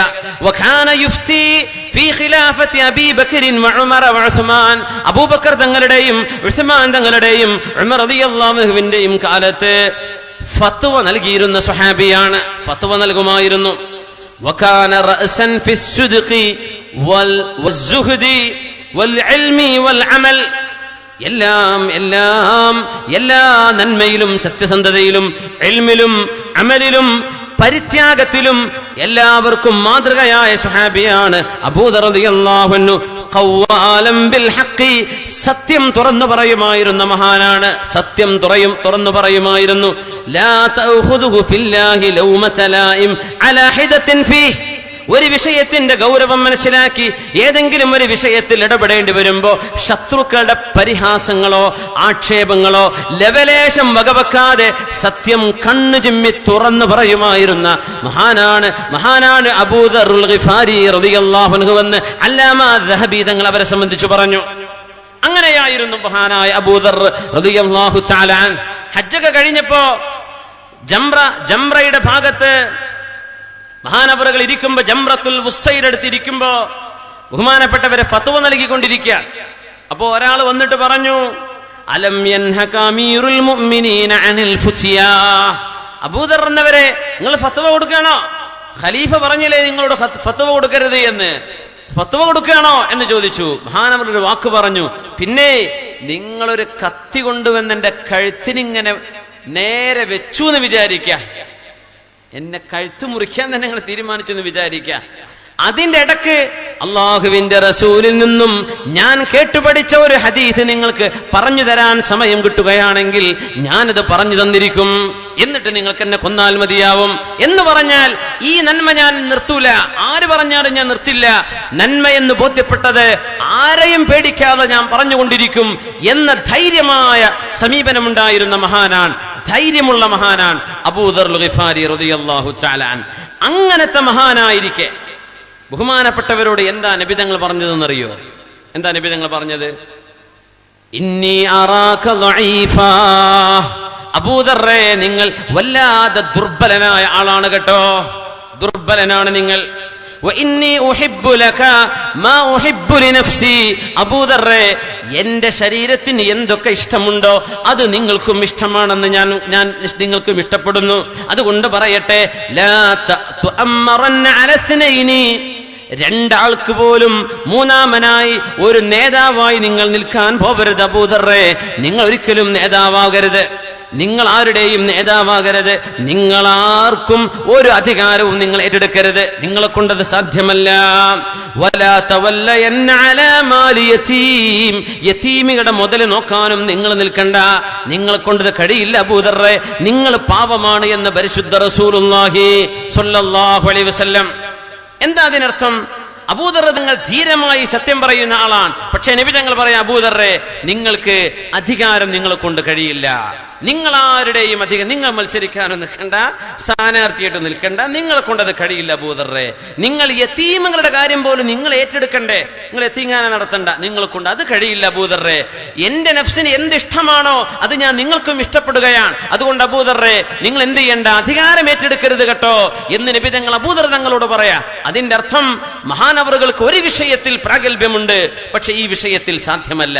അതിനർത്ഥം അവർ മോശക്കാരാണെന്നല്ല, എല്ലാവർക്കും എല്ലാം ചെയ്യാനുള്ള സംവിധാനം ഈ ലോകത്ത് അല്ലാഹു വെച്ചിട്ടില്ല. ഓരോരുത്തരുടെയും എക്സ്പെർട്ടീസ് വ്യത്യസ്തമാണ്, ഓരോരുത്തരുടെയും പ്രാഗൽഭ്യം വ്യത്യസ്തമാണ്. ഇലക്ട്രോണിക്സിന് നല്ല കഴിവുള്ള കുട്ടികൾ ഉണ്ടാവും, നല്ല കഴിവായിരിക്കും, അവർ ചിലപ്പം ഫെയിലാവല് സോഷ്യൽ സ്റ്റഡീസിലായിരിക്കും. അത്ര എളുപ്പമുള്ള വിഷയത്തിൽ എന്താ ചെയ്യുക? മാത്തമാറ്റിക്സ് വളരെ ഉഷാറാണ്, പക്ഷെ അവർ അറബിയിൽ ഫെയിലായിട്ടുണ്ടായിരിക്കും. ഖുർആൻ നല്ല ഹാഫിളീങ്ങളാണ്, പക്ഷെ മാത്സിൽ ഫെയിലാണ്. അങ്ങനെ ഉണ്ടോ? മാത്സ് ഭയങ്കര ഉഷാറാണ്, പക്ഷെ അഖ്ലാഖിൽ ഫെയിലാണ്. ഇങ്ങനെ വ്യത്യസ്തമായ രീതികളിൽ അല്ലാഹു സുബ്ഹാനഹു വ തആല വ്യത്യസ്ത രീതികളിൽ ദീനിന് സേവനം ചെയ്യാനുള്ള കഴിവ് കൊടുത്തിട്ടുണ്ടെങ്കിൽ ഫർളും നിർബന്ധവുമായ വിഷയങ്ങൾ നമ്മൾ നിർവഹിച്ചതിന്റെ ശേഷം അള്ളാഹു ഏത് വിഷയത്തിലാണോ നമുക്ക് കഴിവ് നൽകിയത് ആ വിഷയത്തിൽ പ്രാഗൽഭ്യം തെളിയിച്ച് ഈ സമൂഹത്തിന്റെ സേവനം ചെയ്യാം. അങ്ങനെയാണ്. പള്ളി കമ്മിറ്റി ആവാനും പറ്റില്ല, എന്നാൽ ഒരു റിലീഫ് കമ്മിറ്റി നമ്മൾ നടത്തുക. പാവപ്പെട്ട ആളുകൾക്ക് ലാഭമൊന്നും പ്രതീക്ഷിക്കാതെ നമ്മുടെ ഹോസ്പിറ്റലിൽ നടത്തുക. അതല്ല, നമുക്കൊരു പലിശയില്ലാത്ത ഒരു വായ്പാ പദ്ധതി നമ്മുടെ പള്ളിയുമായി ബന്ധപ്പെട്ട് നടത്തി വെക്കുക. കുറെ ആൾക്കാർക്ക് ഉപകാരപ്പെടുമല്ലോ. ചിലപ്പം വിചാരിക്കാൻ, അല്ല നമുക്കൊരു കൃഷി നട്ടുപിടിപ്പിച്ചിട്ട് നമ്മുടെ ചുറ്റുവട്ടത്തുള്ള മഹല്ലുകാർക്കൊക്കെ കൊണ്ടുപോകാൻ പറ്റുന്ന രീതിയിൽ നല്ലൊരു കൃഷിയിടം ഉണ്ടാക്കിയാലോ. ഓരോരുത്തരുടെയും അഭിരുചി വ്യത്യസ്തമാണ്. ചില പറയും നമ്മൾ കുടുംബക്കാർ കൂടി വാട്സപ്പ് ഉണ്ടാക്കിയാലോ. ഓരോരുത്തരുടെയും അഭിരുചി വ്യത്യസ്തമാണ്. ഓരോരുത്തരും ഓരോ വിഷയമാണ്. ഓരോരുത്തരും ഓരോരോ വിഷയത്തിലാണ് അവരുടെ താല്പര്യം. എന്തായാലും കുഴപ്പമില്ല, അത് ദീനിന് ഖിദ്മത്ത് ചെയ്യാൻ വേണ്ടിയുള്ളതാണെങ്കിൽ കുഴപ്പമില്ല. ദീനിന്റെ സേവനം ചെയ്യുന്നതാണോ, ഓരോരുത്തരും വ്യത്യസ്തമായ കഴിവുകൾ ചെയ്യട്ടെ. എല്ലാരെ കൊണ്ടും എല്ലാം ചെയ്യാൻ കഴിയില്ല. അതുകൊണ്ടാണ് മഹാനായ അല്ലാമ ഇബ്നുൽ ഖയ്യിം തങ്ങൾ, ബഹുമാനപ്പെട്ടവർ, കിതാബിൽ ഒരു ടൈറ്റിൽ തന്നെ കൊടുത്തിട്ടുണ്ട്, മുഖാറനത്തുൻ ബൈന ഇബ്നു അബ്ബാസ് വ അബീ ഹുറൈറ റളിയല്ലാഹു അൻഹു. അബൂ ഹുറൈറ തങ്ങളെയും ഇബ്നു അബ്ബാസ് റളിയല്ലാഹു അൻഹുവിനെയും താരതമ്യം ചെയ്യുന്ന ബാബ്, അങ്ങനെ താരതമ്യം ചെയ്യുന്ന പാഠം എന്ന് പറഞ്ഞൊരു ദർസ് തന്നെ ബഹുമാനപ്പെട്ട ഒരു കിതാബിൽ കാണാൻ കഴിയും. മഹാനവറുകൾ ഇബ്നു അബ്ബാസ് റളിയല്ലാഹുവിനെ സംബന്ധിച്ച് പറഞ്ഞു, ഇബ്നു അബ്ബാസ് എന്നവരുടെ തഫ്സീർ എവിടെയാ കിടക്കുന്നത്? മഹാനവറുകളുടെ ഖുർആൻ, മഹാനവറുകളുടെ ഫത്വ, ഇതൊക്കെ അബൂബക്കർ മഹാനായ അബൂ ഹുറൈറ റളിയല്ലാഹു അൻഹുവിന്റെ തഫ്സീറോ അബൂ ഹുറൈറ റളിയല്ലാഹുവിനെ പോലെ അല്ലല്ലോ. ഇബ്നു അബ്ബാസ് എന്നവർ കാര്യം പറഞ്ഞാൽ ആധികാരികമാണ്. അങ്ങനെയാണോ അബൂ ഹുറൈറ റളിയല്ലാഹു അൻഹു? അല്ല, അബൂ ഹുറൈറ റളിയല്ലാഹു അൻഹു നബിയുടെ കൂടെ പള്ളിയിൽ കൂടി ഹദീസ് പഠിക്കുകയായിരുന്നു. ഹദീസാണെങ്കിലോ കല്ലിൽ കൊത്തിവെച്ച പോലെ മറക്കൂല. ഏതാനും വിരലിലെണ്ണാവുന്ന വർഷമേ ജീവിച്ചിട്ടുള്ളൂ നബി തങ്ങളുടെ കൂടെ എന്ന ചരിത്രം പറയാം. പക്ഷേ 10,000-കണക്കിന് ഹദീസുകൾ റിപ്പോർട്ട് ചെയ്തിട്ടുള്ളത് മഹാനായ അബൂ ഹുറൈറ റളിയല്ലാഹു തആല. ഭയങ്കര, വളരെ അത്ഭുതമാണ്, മഹാത്ഭുതമാണ് അവരുടെ മെമ്മറി, മഹാത്ഭുതമാണ്. അഹ്ഫള മിൻഹു ബൽ ഹാഫിളുൽ ഉമ്മത്തി അലൽ ഇത്ലാഖ്. ഈ ഉമ്മത്ത് കണ്ട ഏറ്റവും കൂടുതൽ മനപ്പാടമാക്കാൻ കഴിവുണ്ടായിരുന്ന മഹാനാണ് മഹാനായ അബൂ ഹുറൈറ റളിയല്ലാഹു അൻഹു. ബഹുമാനപ്പെട്ടവർ രാവിലും പകലും നബിയുടെ കൂടെ ഹദീസ് പഠിക്കുകയാണ്. മുഴുവൻ ഹദീസ് പഠിക്കാനാണ്. ഇബ്നു അബ്ബാസ് എന്നവരോ ഹദീസ് പഠിക്കുകയല്ല, ഹദീസ് മനപ്പാഠമാക്കലോ അതിന്റെ വിതരണമോ അല്ല. മഹാനവറുകൾ വിശുദ്ധ ഖുർആനിന്റെ ആഴങ്ങളിലേക്ക് ചെല്ലുകയാണ്. എന്താണ് ഈ ഖുർആന്റെ ആയത്തിന്റെ അർത്ഥം? എന്താണ് അല്ലാഹു ഈ ആയത്തിലൂടെ നമ്മോട് പറയുന്നത്? ഇസ്തിംബാത്ത് ചെയ്യുകയാണ്. അഹ്കാമുകൾ, നിയമങ്ങൾ മനസ്സിലാക്കിയെടുക്കുകയാണ്. ആ വിഷയത്തിൽ പ്രാഗൽഭ്യമാണ് ഇബ്നു അബ്ബാസ് എന്നവർക്കെങ്കിൽ അബൂ ഹുറൈറ റളിയല്ലാഹു അൻഹു ഹദീസിന്റെ വിഷയത്തിൽ പ്രാഗൽഭ്യം തെളിയിച്ച മഹാനാണ്. രണ്ടുപേരും ദീനിന്റെ രണ്ട് പൂരണങ്ങളാണ് ചെയ്തത്. രണ്ടുപേരും ചെയ്തത് വലിയ സേവനമാണ്. രണ്ടും വ്യത്യസ്തമാണെങ്കിലും എന്ന് മഹാനായ ഇബ്നുൽ ഖയ്യിം റഹ്മത്തുള്ളാഹി അലൈഹി. നബി തങ്ങളുടെ മുമ്പിലേക്ക് വരുന്ന കേസുകൾ നോക്കുക. പരിശുദ്ധ റസൂലുള്ളാഹി തങ്ങളോട് വന്ന് ചില ആളുകൾ ചോദിക്കും, നബിയെ ഒരു ഉപദേശം തരി നബിയെ. ഒരാളോട് എന്താ പറഞ്ഞത്? ലാ തഗ്ലബ്, നിങ്ങൾ ദേഷ്യപ്പെടരുത്. നല്ല ചൂടുള്ള ആൾക്കാരൊക്കെ കേൾക്കുക. ലാ തഗ്ലബ് എന്ന് പറഞ്ഞാൽ എന്താ? ദേഷ്യപ്പെടരുത്. അപ്പൊ നബി ഞങ്ങളോടൊക്കെ നമ്മളെ കൂട്ടത്തിൽ ആരെങ്കിലും ചെന്ന് നബി ഒരു ഉപദേശം തരുമെന്ന് പറഞ്ഞപ്പോൾ അവരോട് അതായിരിക്കും പറയാ, കാം ഡൗൺ, ദേഷ്യപ്പെടല്ലേ, ചൂടൊക്കെ ഒന്ന് കുറക്ക്, എന്ത് ചെയ്യാ, ഒന്ന് ശാന്തമായിട്ട് നിൽക്കുക. ലാ തഗ്ലബ്. അദ്ദേഹം പിന്നെയും ചോദിച്ചു, പൊന്നാര നബിയെ ഒരു ഉപദേശം കൂടി തരും നബിയെ, വീട്ടിലേക്ക് പോകുമ്പോൾ നല്ലൊരു ഉപദേശം കൊണ്ട് പോവാൻ. ലാ തഗ്ലബ്, നിങ്ങൾ ദേഷ്യപ്പെടരുത്. അങ്ങനെ വലിയ ദേഷ്യമുള്ള ചൂടുള്ളവരൊക്കെ ഉണ്ടോ കുഞ്ഞിപ്പള്ളിയിലെ? വീണ്ടും ചോദിച്ചു നബിയോട്, തങ്ങളെ ഒരു ഉപദേശം കൂടെ തരി. ലാ തഗ്ലബ്. 3 നബി തങ്ങൾ തന്നെ കൊടുത്ത അയാൾക്ക്. നിങ്ങൾ ദേഷ്യപ്പെടരുത്, ദേഷ്യപ്പെടരുത്, ദേഷ്യപ്പെടരുത്, പോയിക്കോ, അത് മതി. കാരണം അയാൾ ആ വിഷയം ശ്രദ്ധിച്ച അയാളുടെ ജീവിതം വളരെ ഭംഗിയാണ്. അയാൾക്ക് വിഷയം, അയാളുടെ വിടവ് എവിടെയാണ്, ആ വിടവ് നികത്താൻ നബി തങ്ങൾ പറഞ്ഞു കൊടുക്കുക. വേറൊരു സഹാബി വന്ന് നബി തങ്ങളോട് ചോദിക്കുന്നു, നബിയെ ഒരു ഉപദേശം തരൂ നബിയെ. തങ്ങൾ പറഞ്ഞു, കുല്ലമാ മറർത ബിഖബ്രി കാഫിരിൻ ഫബശ്ശിർഹു ബിന്നാർ. ഏതൊരു അവിശ്വാസിയുടെ ഖബറിന്റെ അരികത്തുകൂടെ നടന്നു പോവുകയാണെങ്കിലും ഫബശ്ശിർഹു ബിന്നാർ, ഖബറിൽ കിടക്കുന്ന ആളെ നിനക്ക് നരകമാണല്ലോ എന്ന് ആ ഖബറാളയെ നോക്കിയിട്ട് നീ പറഞ്ഞേക്കണം, ഖബറിനെ നോക്കി നീ പറഞ്ഞേക്കണം. ഏത് അവിശ്വാസിയുടെയും ഖബർ കാണുമ്പോ, ഈ ലോകത്ത് ജീവിച്ചു മരിച്ചുപോയി തിന്നും കുടിച്ചും ഉറങ്ങിയും ജീവിതം തീർത്ത് അള്ളാഹുവിനെ മനസ്സിലാക്കാൻ പറ്റിയില്ലല്ലോ, നിനക്ക് നരകമാണ് എന്നവനെ കാണുമ്പോ പറയണമെന്ന് കുഫറിൽ നിന്ന് ഇസ്ലാമിനെ കടന്നു വന്നിട്ടേ ഉള്ളൂ. ഇസ്ലാമിൽ അയാളെ അടിയുറപ്പിച്ചു നിർത്താനും അവിശ്വാസത്തിലേക്ക് ഇനി ഒരിക്കലും ചിന്ത പോകാതിരിക്കാനും മുത്തുനബി തങ്ങൾ അയാളോട് പറഞ്ഞ ഉപദേശം അതാണ്. ഏത് കാഫിറിന്റെ ഖബറിന്റെ അടുത്ത് കൂടെ പോകുമ്പോഴും പറഞ്ഞേക്കണം ഫബശ്ശിർഹു ബിന്നാർ, നിനക്ക് നരകമാണടോ, നിനക്ക് നരകമാണ് എന്ന് പറഞ്ഞേക്കണം. വേറൊരാൾ വന്ന് ചോദിച്ചു, നബിയെ ഉപദേശം തരണം. ലാ തസുബ്ബന്ന അഹദാ, നീ ആരെയും ചീത്ത പറയണ്ട. നബി തങ്ങളുടെ കൊടുത്ത മറുപടി അതാണ്, ലാ തസുബ്ബന്ന അഹദാ, ആരെയും ചീത്ത പറയണ്ട, അത് മതി നിനക്ക്. കാരണം പ്രധാന വിഷയം അങ്ങനെ തെറി പ്രഭാഷണം ചെയ്യുന്ന ആൾക്കാരൊക്കെ ഉണ്ടാവും. ആകെ തെറി പറയലല്ലാതെ ഒരു ഹദീസും ഖുർആനും ഒരു മണി എന്ന് കിട്ടാണ്ടാവില്ല. തെറി എന്നെ പറയാ, ആക്ഷേപങ്ങളും കളിയാക്കലും. ലാ തസുബ്ബന്ന അഹദാ, അങ്ങനത്തെ അല്ലാഹുവിന്റെ റസൂലിന്റെ മുമ്പ് ചെന്ന് പെട്ടാൽ അവരോട് പറയുക അതായിരിക്കും, ലാ തസുബ്ബന്ന അഹദാ, ഈ തെറി പ്രസംഗമൊക്കെ നിർത്തിക്കള മോനെ, അതിലൊന്നും കാര്യമില്ല. ലാ തസുബ്ബന്ന അഹദാ, ആരെയും ചീത്ത പറയല്ലേ, ആരെയും ചീത്ത പറയല്ലേ.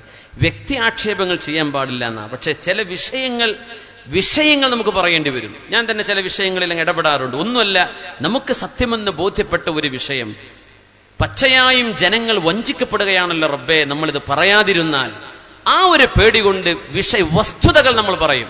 അത് വ്യക്തി ആക്ഷേപമല്ല, വസ്തുതകൾ പറയും.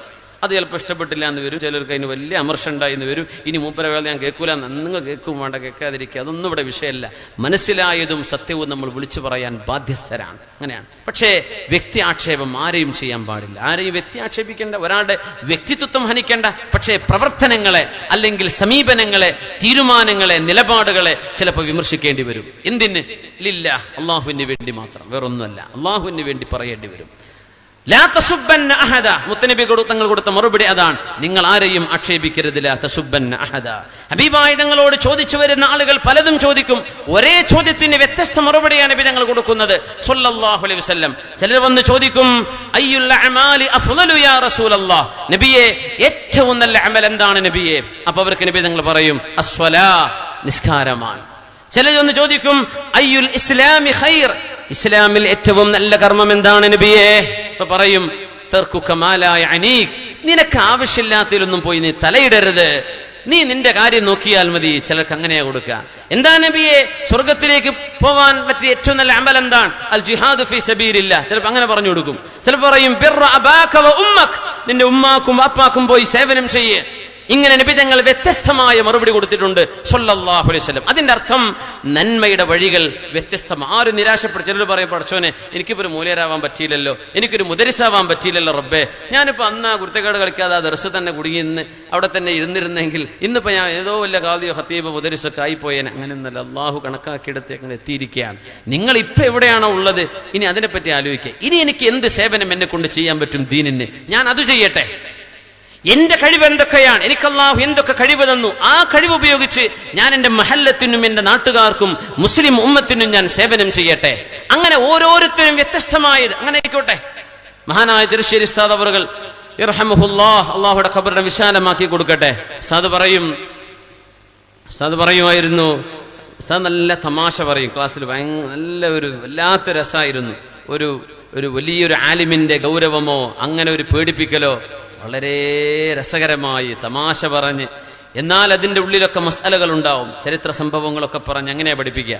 ഉസ്താദ് ഒരിക്കൽ പറഞ്ഞു, എല്ലാവരും മുതഅല്ലിമീങ്ങളാവാൻ നിന്നാലേ ആരും കടലിലൊന്നും മീൻ പിടിക്കാൻ പോകണ്ട, എല്ലാവരും ആലിമീങ്ങളായിക്കോട്ടെ, എല്ലാവരും മുതഅല്ലിമീങ്ങളാവാൻ നിന്നാൽ, ഉസ്താദ് പറഞ്ഞ ചെമ്മാടുള്ള സമയത്താണ്.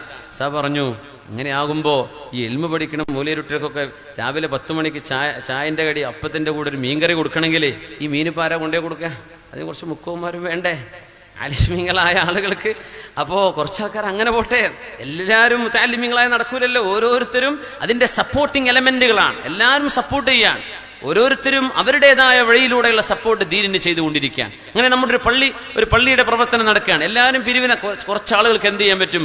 ആ പടവിലും മണൽ കൂട്ടി കൊടുക്കാനും സിമെന്റ് കുഴച്ചു കൊടുക്കാനും എന്തെങ്കിലും ഒരു പലകെടുത്ത് കൊടുക്കാനോ അവിടുത്തെ ആണികളൊക്കെ ഒന്ന് പെറുക്കി കൊടുക്കാനോ ഒന്ന് അടിച്ചുവേരി കൊടുക്കാനോ നമ്മളെ കൊണ്ട് എന്ത് ചെയ്യാൻ പറ്റും അത് ചെയ്തു കൊടുക്കും. ഓരോരുത്തരും അവനവന് സാധിക്കുന്ന കഴിവ് അള്ളാഹുവിന്റെ ദീനിന് വേണ്ടി ചെയ്തു കൊടുക്കും. ഉദാഹരണം പറയാൻ, ഇങ്ങനെ റസൂലുള്ളാഹി സ്വല്ലല്ലാഹു അലൈഹി വസല്ലം തങ്ങളുടെ മുമ്പിലേക്ക് വരുന്ന വിഷയങ്ങളിൽ വ്യത്യസ്തമായ രീതികൾ, കാഴ്ചപ്പാടുകൾ നിബിധങ്ങൾ നൽകിയിട്ടുണ്ട്. അതിന്റെ അർത്ഥം ദീനിന് സേവനം ചെയ്യുന്ന വഴികൾ വ്യത്യസ്തമാണ്, പലവിധമാണ്. പലർക്കും പല വിധത്തിൽ അള്ളാഹു നൽകുന്ന കഴിവുകളാണത്. അഹ്ലുൽ ഇൽമിൽ ഉസ്താദുമാർക്കൊക്കെ അറിയുന്ന പ്രഗത്ഭനായ നഹവി പണ്ഡിതനാണ് അൽ ഖലീൽ ഇബ്നു അഹ്മദ് എന്ന് പറയുന്ന ഖലീൽ എന്നവരെ ഇൽമുൽ അറൂദാണ്, കാവ്യശാസ്ത്രമാണ്. ഇൽമുൽ അറൂദ്, കവിതകൾ, മുസ്തഫ്ഇലും മുസ്തഫ്ഇലും മുതഫാഇലു, ബഹറുകൾ.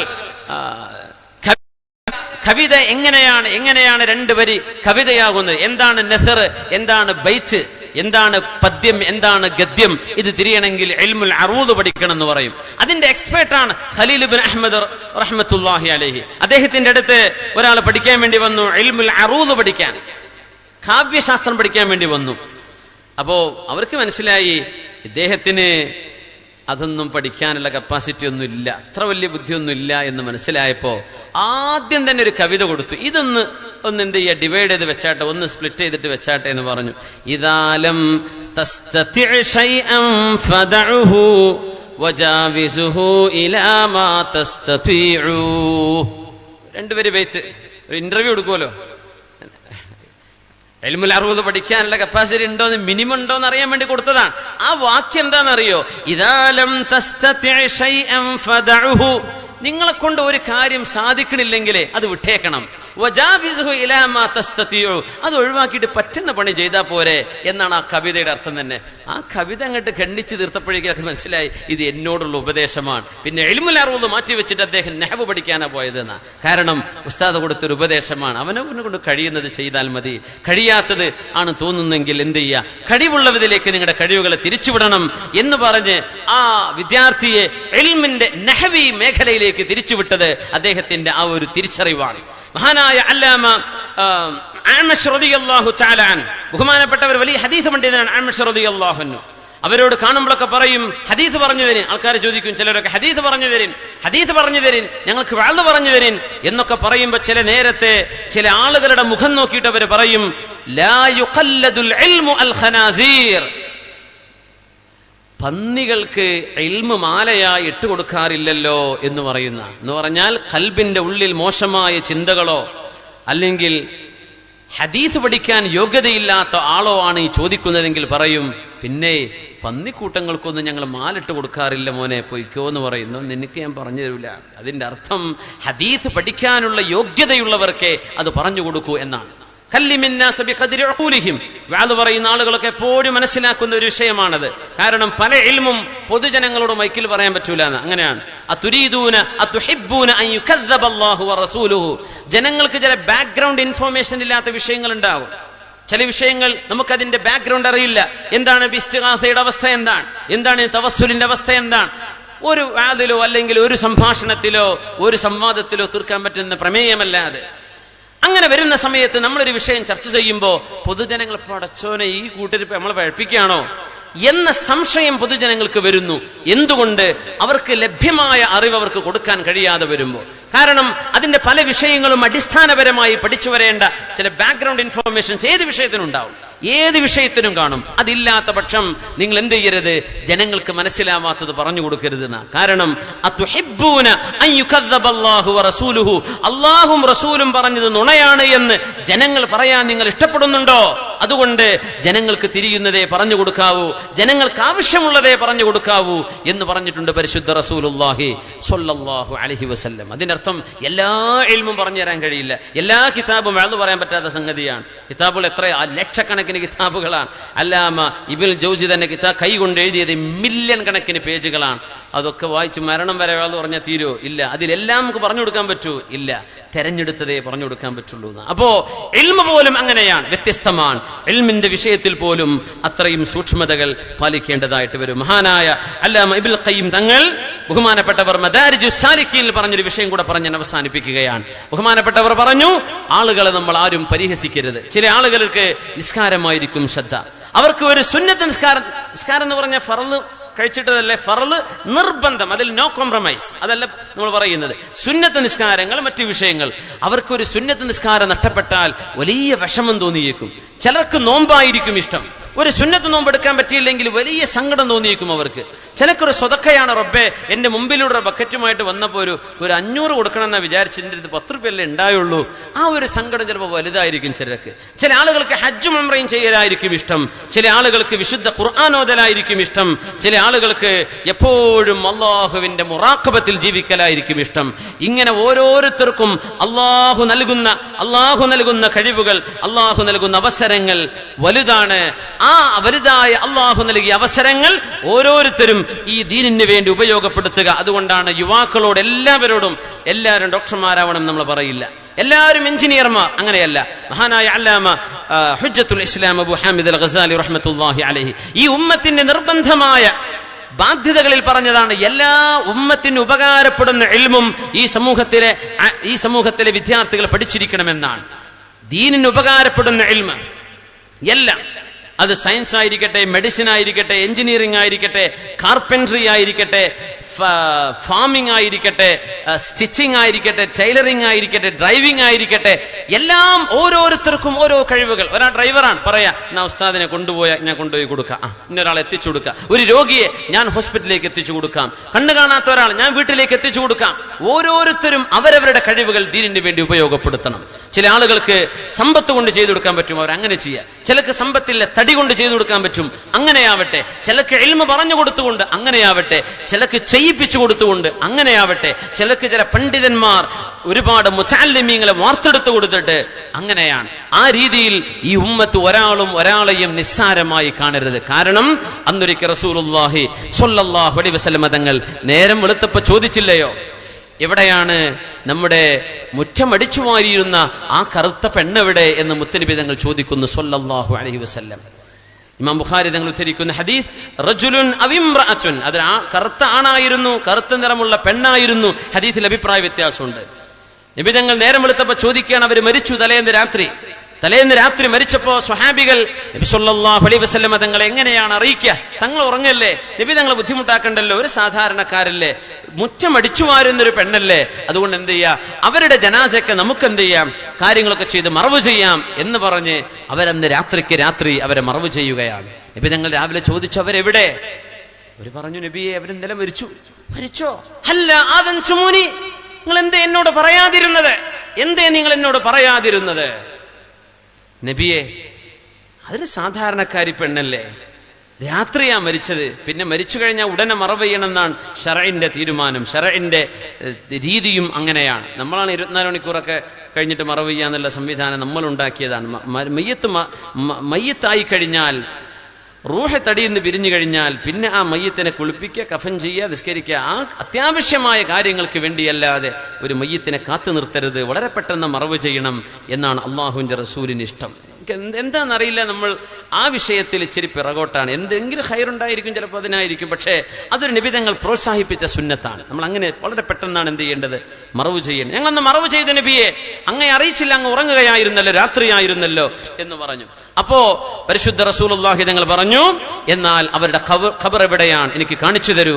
അങ്ങനെ പിറ്റേന്ന് നബി തങ്ങൾ ഖബർ കാണിച്ചു കൊടുക്കുകയാണ്. നബിയെ, ഇവിടെയാണ് അവരെ മറവ് ചെയ്തത്. നബി തങ്ങൾ ആ ഖബറിന്റെ അരികത്ത് വന്ന് ആ പെണ്ണിന് വേണ്ടി മയ്യത്ത് നിസ്കരിച്ചു പരിശുദ്ധ റസൂലുള്ളാഹി സ്വല്ലല്ലാഹു അലൈഹി വസല്ലം. എന്താ അതിനർത്ഥം എന്നറിയോ? ഈ ഹദീസ് ഞാൻ പറയുന്നത്, ഏത് ജോലി ആര് ചെയ്യുകയാണെങ്കിലും അത് വളരെ പവിത്രതയോടുകൂടെ പുണ്യമായി കണക്കാക്കിയിരുന്നു പരിശുദ്ധ റസൂലുള്ളാഹി സ്വല്ലല്ലാഹു അലൈഹി വസല്ലം. പള്ളിയിലെ ഇമാമ് ഖതീബ് മാത്രമല്ല വിഷയം, ആ പള്ളിയുടെ മുഖ്രിക്ക, അവിടെ ക്ലീനിങ് ചെയ്യുന്ന ആളുകൾ, അവർക്ക് സേവനം ചെയ്യുന്ന ആളുകൾ, പള്ളിയുടെ മുറ്റമടിച്ചു വാരിയിരുന്നൊരു പെണ്ണിനെയാണ് നബി ഞങ്ങൾ അന്വേഷിക്കുന്നത്. എന്താ അവർക്ക് പറ്റിയത്, എന്തുകൊണ്ട് നിങ്ങൾ എന്നെ വിളിച്ചില്ല എന്ന് പറഞ്ഞ ഓരോരുത്തരും ചെയ്യുന്ന സേവനം കണ്ണുകൊണ്ട് വലുതായി കാണുകയും അവർക്ക് വേണ്ടി നന്ദിയോടുകൂടെ അവരെ ഓർക്കുകയും അവർക്ക് വേണ്ടി പ്രാർത്ഥിക്കുകയും ചെയ്യേണ്ടത് ഈ സമൂഹത്തിന്റെ കടമയാണ്. അതുകൊണ്ടാണ് റസൂലുള്ളാഹി സ്വല്ലല്ലാഹു അലൈഹി വസല്ലം ഈ ഉമ്മത്തിൽ ഇത്രയും വലിയ സ്നേഹം നബി തങ്ങൾ നമുക്കുണ്ടാക്കി തന്നത്. ഈ ഒരു ബന്ധം എല്ലാവരും ഒരുമിച്ച് പ്രവർത്തിക്കുകയാണ്, എല്ലാം അള്ളാഹുവിന്റെ ദീനിന് വേണ്ടി, എല്ലാം അള്ളാഹുവിന്റെ ദീനിന്റെ ഉയർച്ചയ്ക്ക് വേണ്ടി. ഓരോരുത്തരും, ഒരു ചെറിയ ഡ്രൈവർ മുതൽ ഒരു ഓട്ടോറിക്ഷക്കാരൻ മുതൽ ഒരു ബസ് ഓടിക്കുന്ന ആളോ പൈലറ്റോ ട്രെയിനിന്റെ ഡ്രൈവറോ എന്തോ ആവട്ടെ, ഓരോരുത്തർക്കും ചെയ്യാനുള്ളത് ഈ ദീനിന് വേണ്ടി ചെയ്തു കൊടുക്കണം. അള്ളാഹു നമുക്ക് തൗഫീഖ് നൽകട്ടെ. ഈ ദീനിന്റെ സേവനം വലുതാണ്. അതിന് വ്യത്യസ്തമായ രീതികളിൽ അള്ളാഹു നമുക്ക് നൽകിയ വ്യത്യസ്തമായ കഴിവുകൾ ഇൻഷാ അള്ളാഹ് ഉപയോഗപ്പെടുത്തി അള്ളാഹുവിന്റെ ദീനിന് സേവനം ചെയ്യാൻ അള്ളാഹു നമുക്ക് തൗഫീഖ് നൽകട്ടെ. ആമീൻ യാ റബ്ബൽ ആലമീൻ. മഹാനായ അലി ഇബ്നു അബീ ത്വാലിബ് റളിയല്ലാഹു തആല അൻഹു, മഹാനായ ഹബീബ് സ്വല്ലല്ലാഹു അലൈഹി വസല്ലം തങ്ങൾ ഒരു യുദ്ധത്തിന് പോകുമ്പോൾ മദീനയിൽ നബി തങ്ങളുടെ റെപ്രസെന്റേറ്റീവ് ആയിട്ട്, തങ്ങളുടെ പ്രതിനിധിയായി നബി തങ്ങൾ നിയോഗിക്കുന്നത് ആരെയാണ്? അലി ഇബ്നു അബീ ത്വാലിബ് റളിയല്ലാഹു അൻഹുവിനെയാണ്. അലി തങ്ങൾ ധീരനായ, നിങ്ങൾ എനിക്കുമാണ് എന്ന് ആഗ്രഹിക്കുന്നില്ലയോ അലിയാരെ, നിങ്ങൾ എന്റെ സഹായിയാണ് എന്ന് പറഞ്ഞ് മഹാനായ റസൂലുള്ളാഹി തങ്ങൾ അലി തങ്ങളെ ആശ്വസിപ്പിക്കുകയാണ്. ഒരു കഴിവുണ്ടായിരിക്കെ ആ കഴിവ് ഉപയോഗിക്കാതെ മറ്റൊരു കഴിവ് അതിലേറെ അഭികാമ്യമാണ് എന്ന് സ്വന്തം നേതാവിന്റെ മനസ്സിലായപ്പോ, റസൂലുള്ളാഹി സ്വല്ലല്ലാഹു അലൈഹി വസല്ലം മനസ്സിലായപ്പോ, അലിയാരെ അവരുടെ എക്സ്പെർട്ടീസ് ഉള്ള വിഷയത്തിൽ നിന്ന് പോലും ചില സന്ദർഭങ്ങളെ മനസ്സിലാക്കി മറ്റ് വിഷയങ്ങളിലേക്ക് കഴിവുകൾ ഡൈവേർട്ട് ചെയ്തു വിട്ടതും നമ്മൾ ചിന്തിക്കേണ്ട ഒരു വസ്തുതയാണ്. ഏതായിരുന്നാലും ഈ രീതിയിൽ ഇൻഷാ ഈ ഉറൂസ് പരിപാടി വിവിധങ്ങളായ പരിപാടികളോടുകൂടെ കടന്നു പോവുകയാണ്. നമ്മൾ ഓരോരുത്തർക്കും ജീവിതത്തിൽ ഒരുപാട് നന്മകൾ, ദുന്യവിയും മുഖറവിയുമായ ഇൽമ് മനസ്സിലാക്കാൻ പഠിക്കാനും ഉതകുന്ന രീതിയിൽ നമ്മുടെ പരിപാടികൾ മുന്നോട്ട് പോകുന്നു. അതിന്റെ സംഘാടകർ, അതിനിവിടെ വാഴ്ന്നു പറയാൻ വേണ്ടി വരുന്ന ആളുകൾ, ഇവിടെ നടക്കുന്ന എല്ലാ പരിപാടികളിലും ബറക്കത്തിന് വേണ്ടി, അള്ളാഹുവിന്റെ കാവലിന് വേണ്ടി നമ്മൾ ദുആ ചെയ്യുന്നു.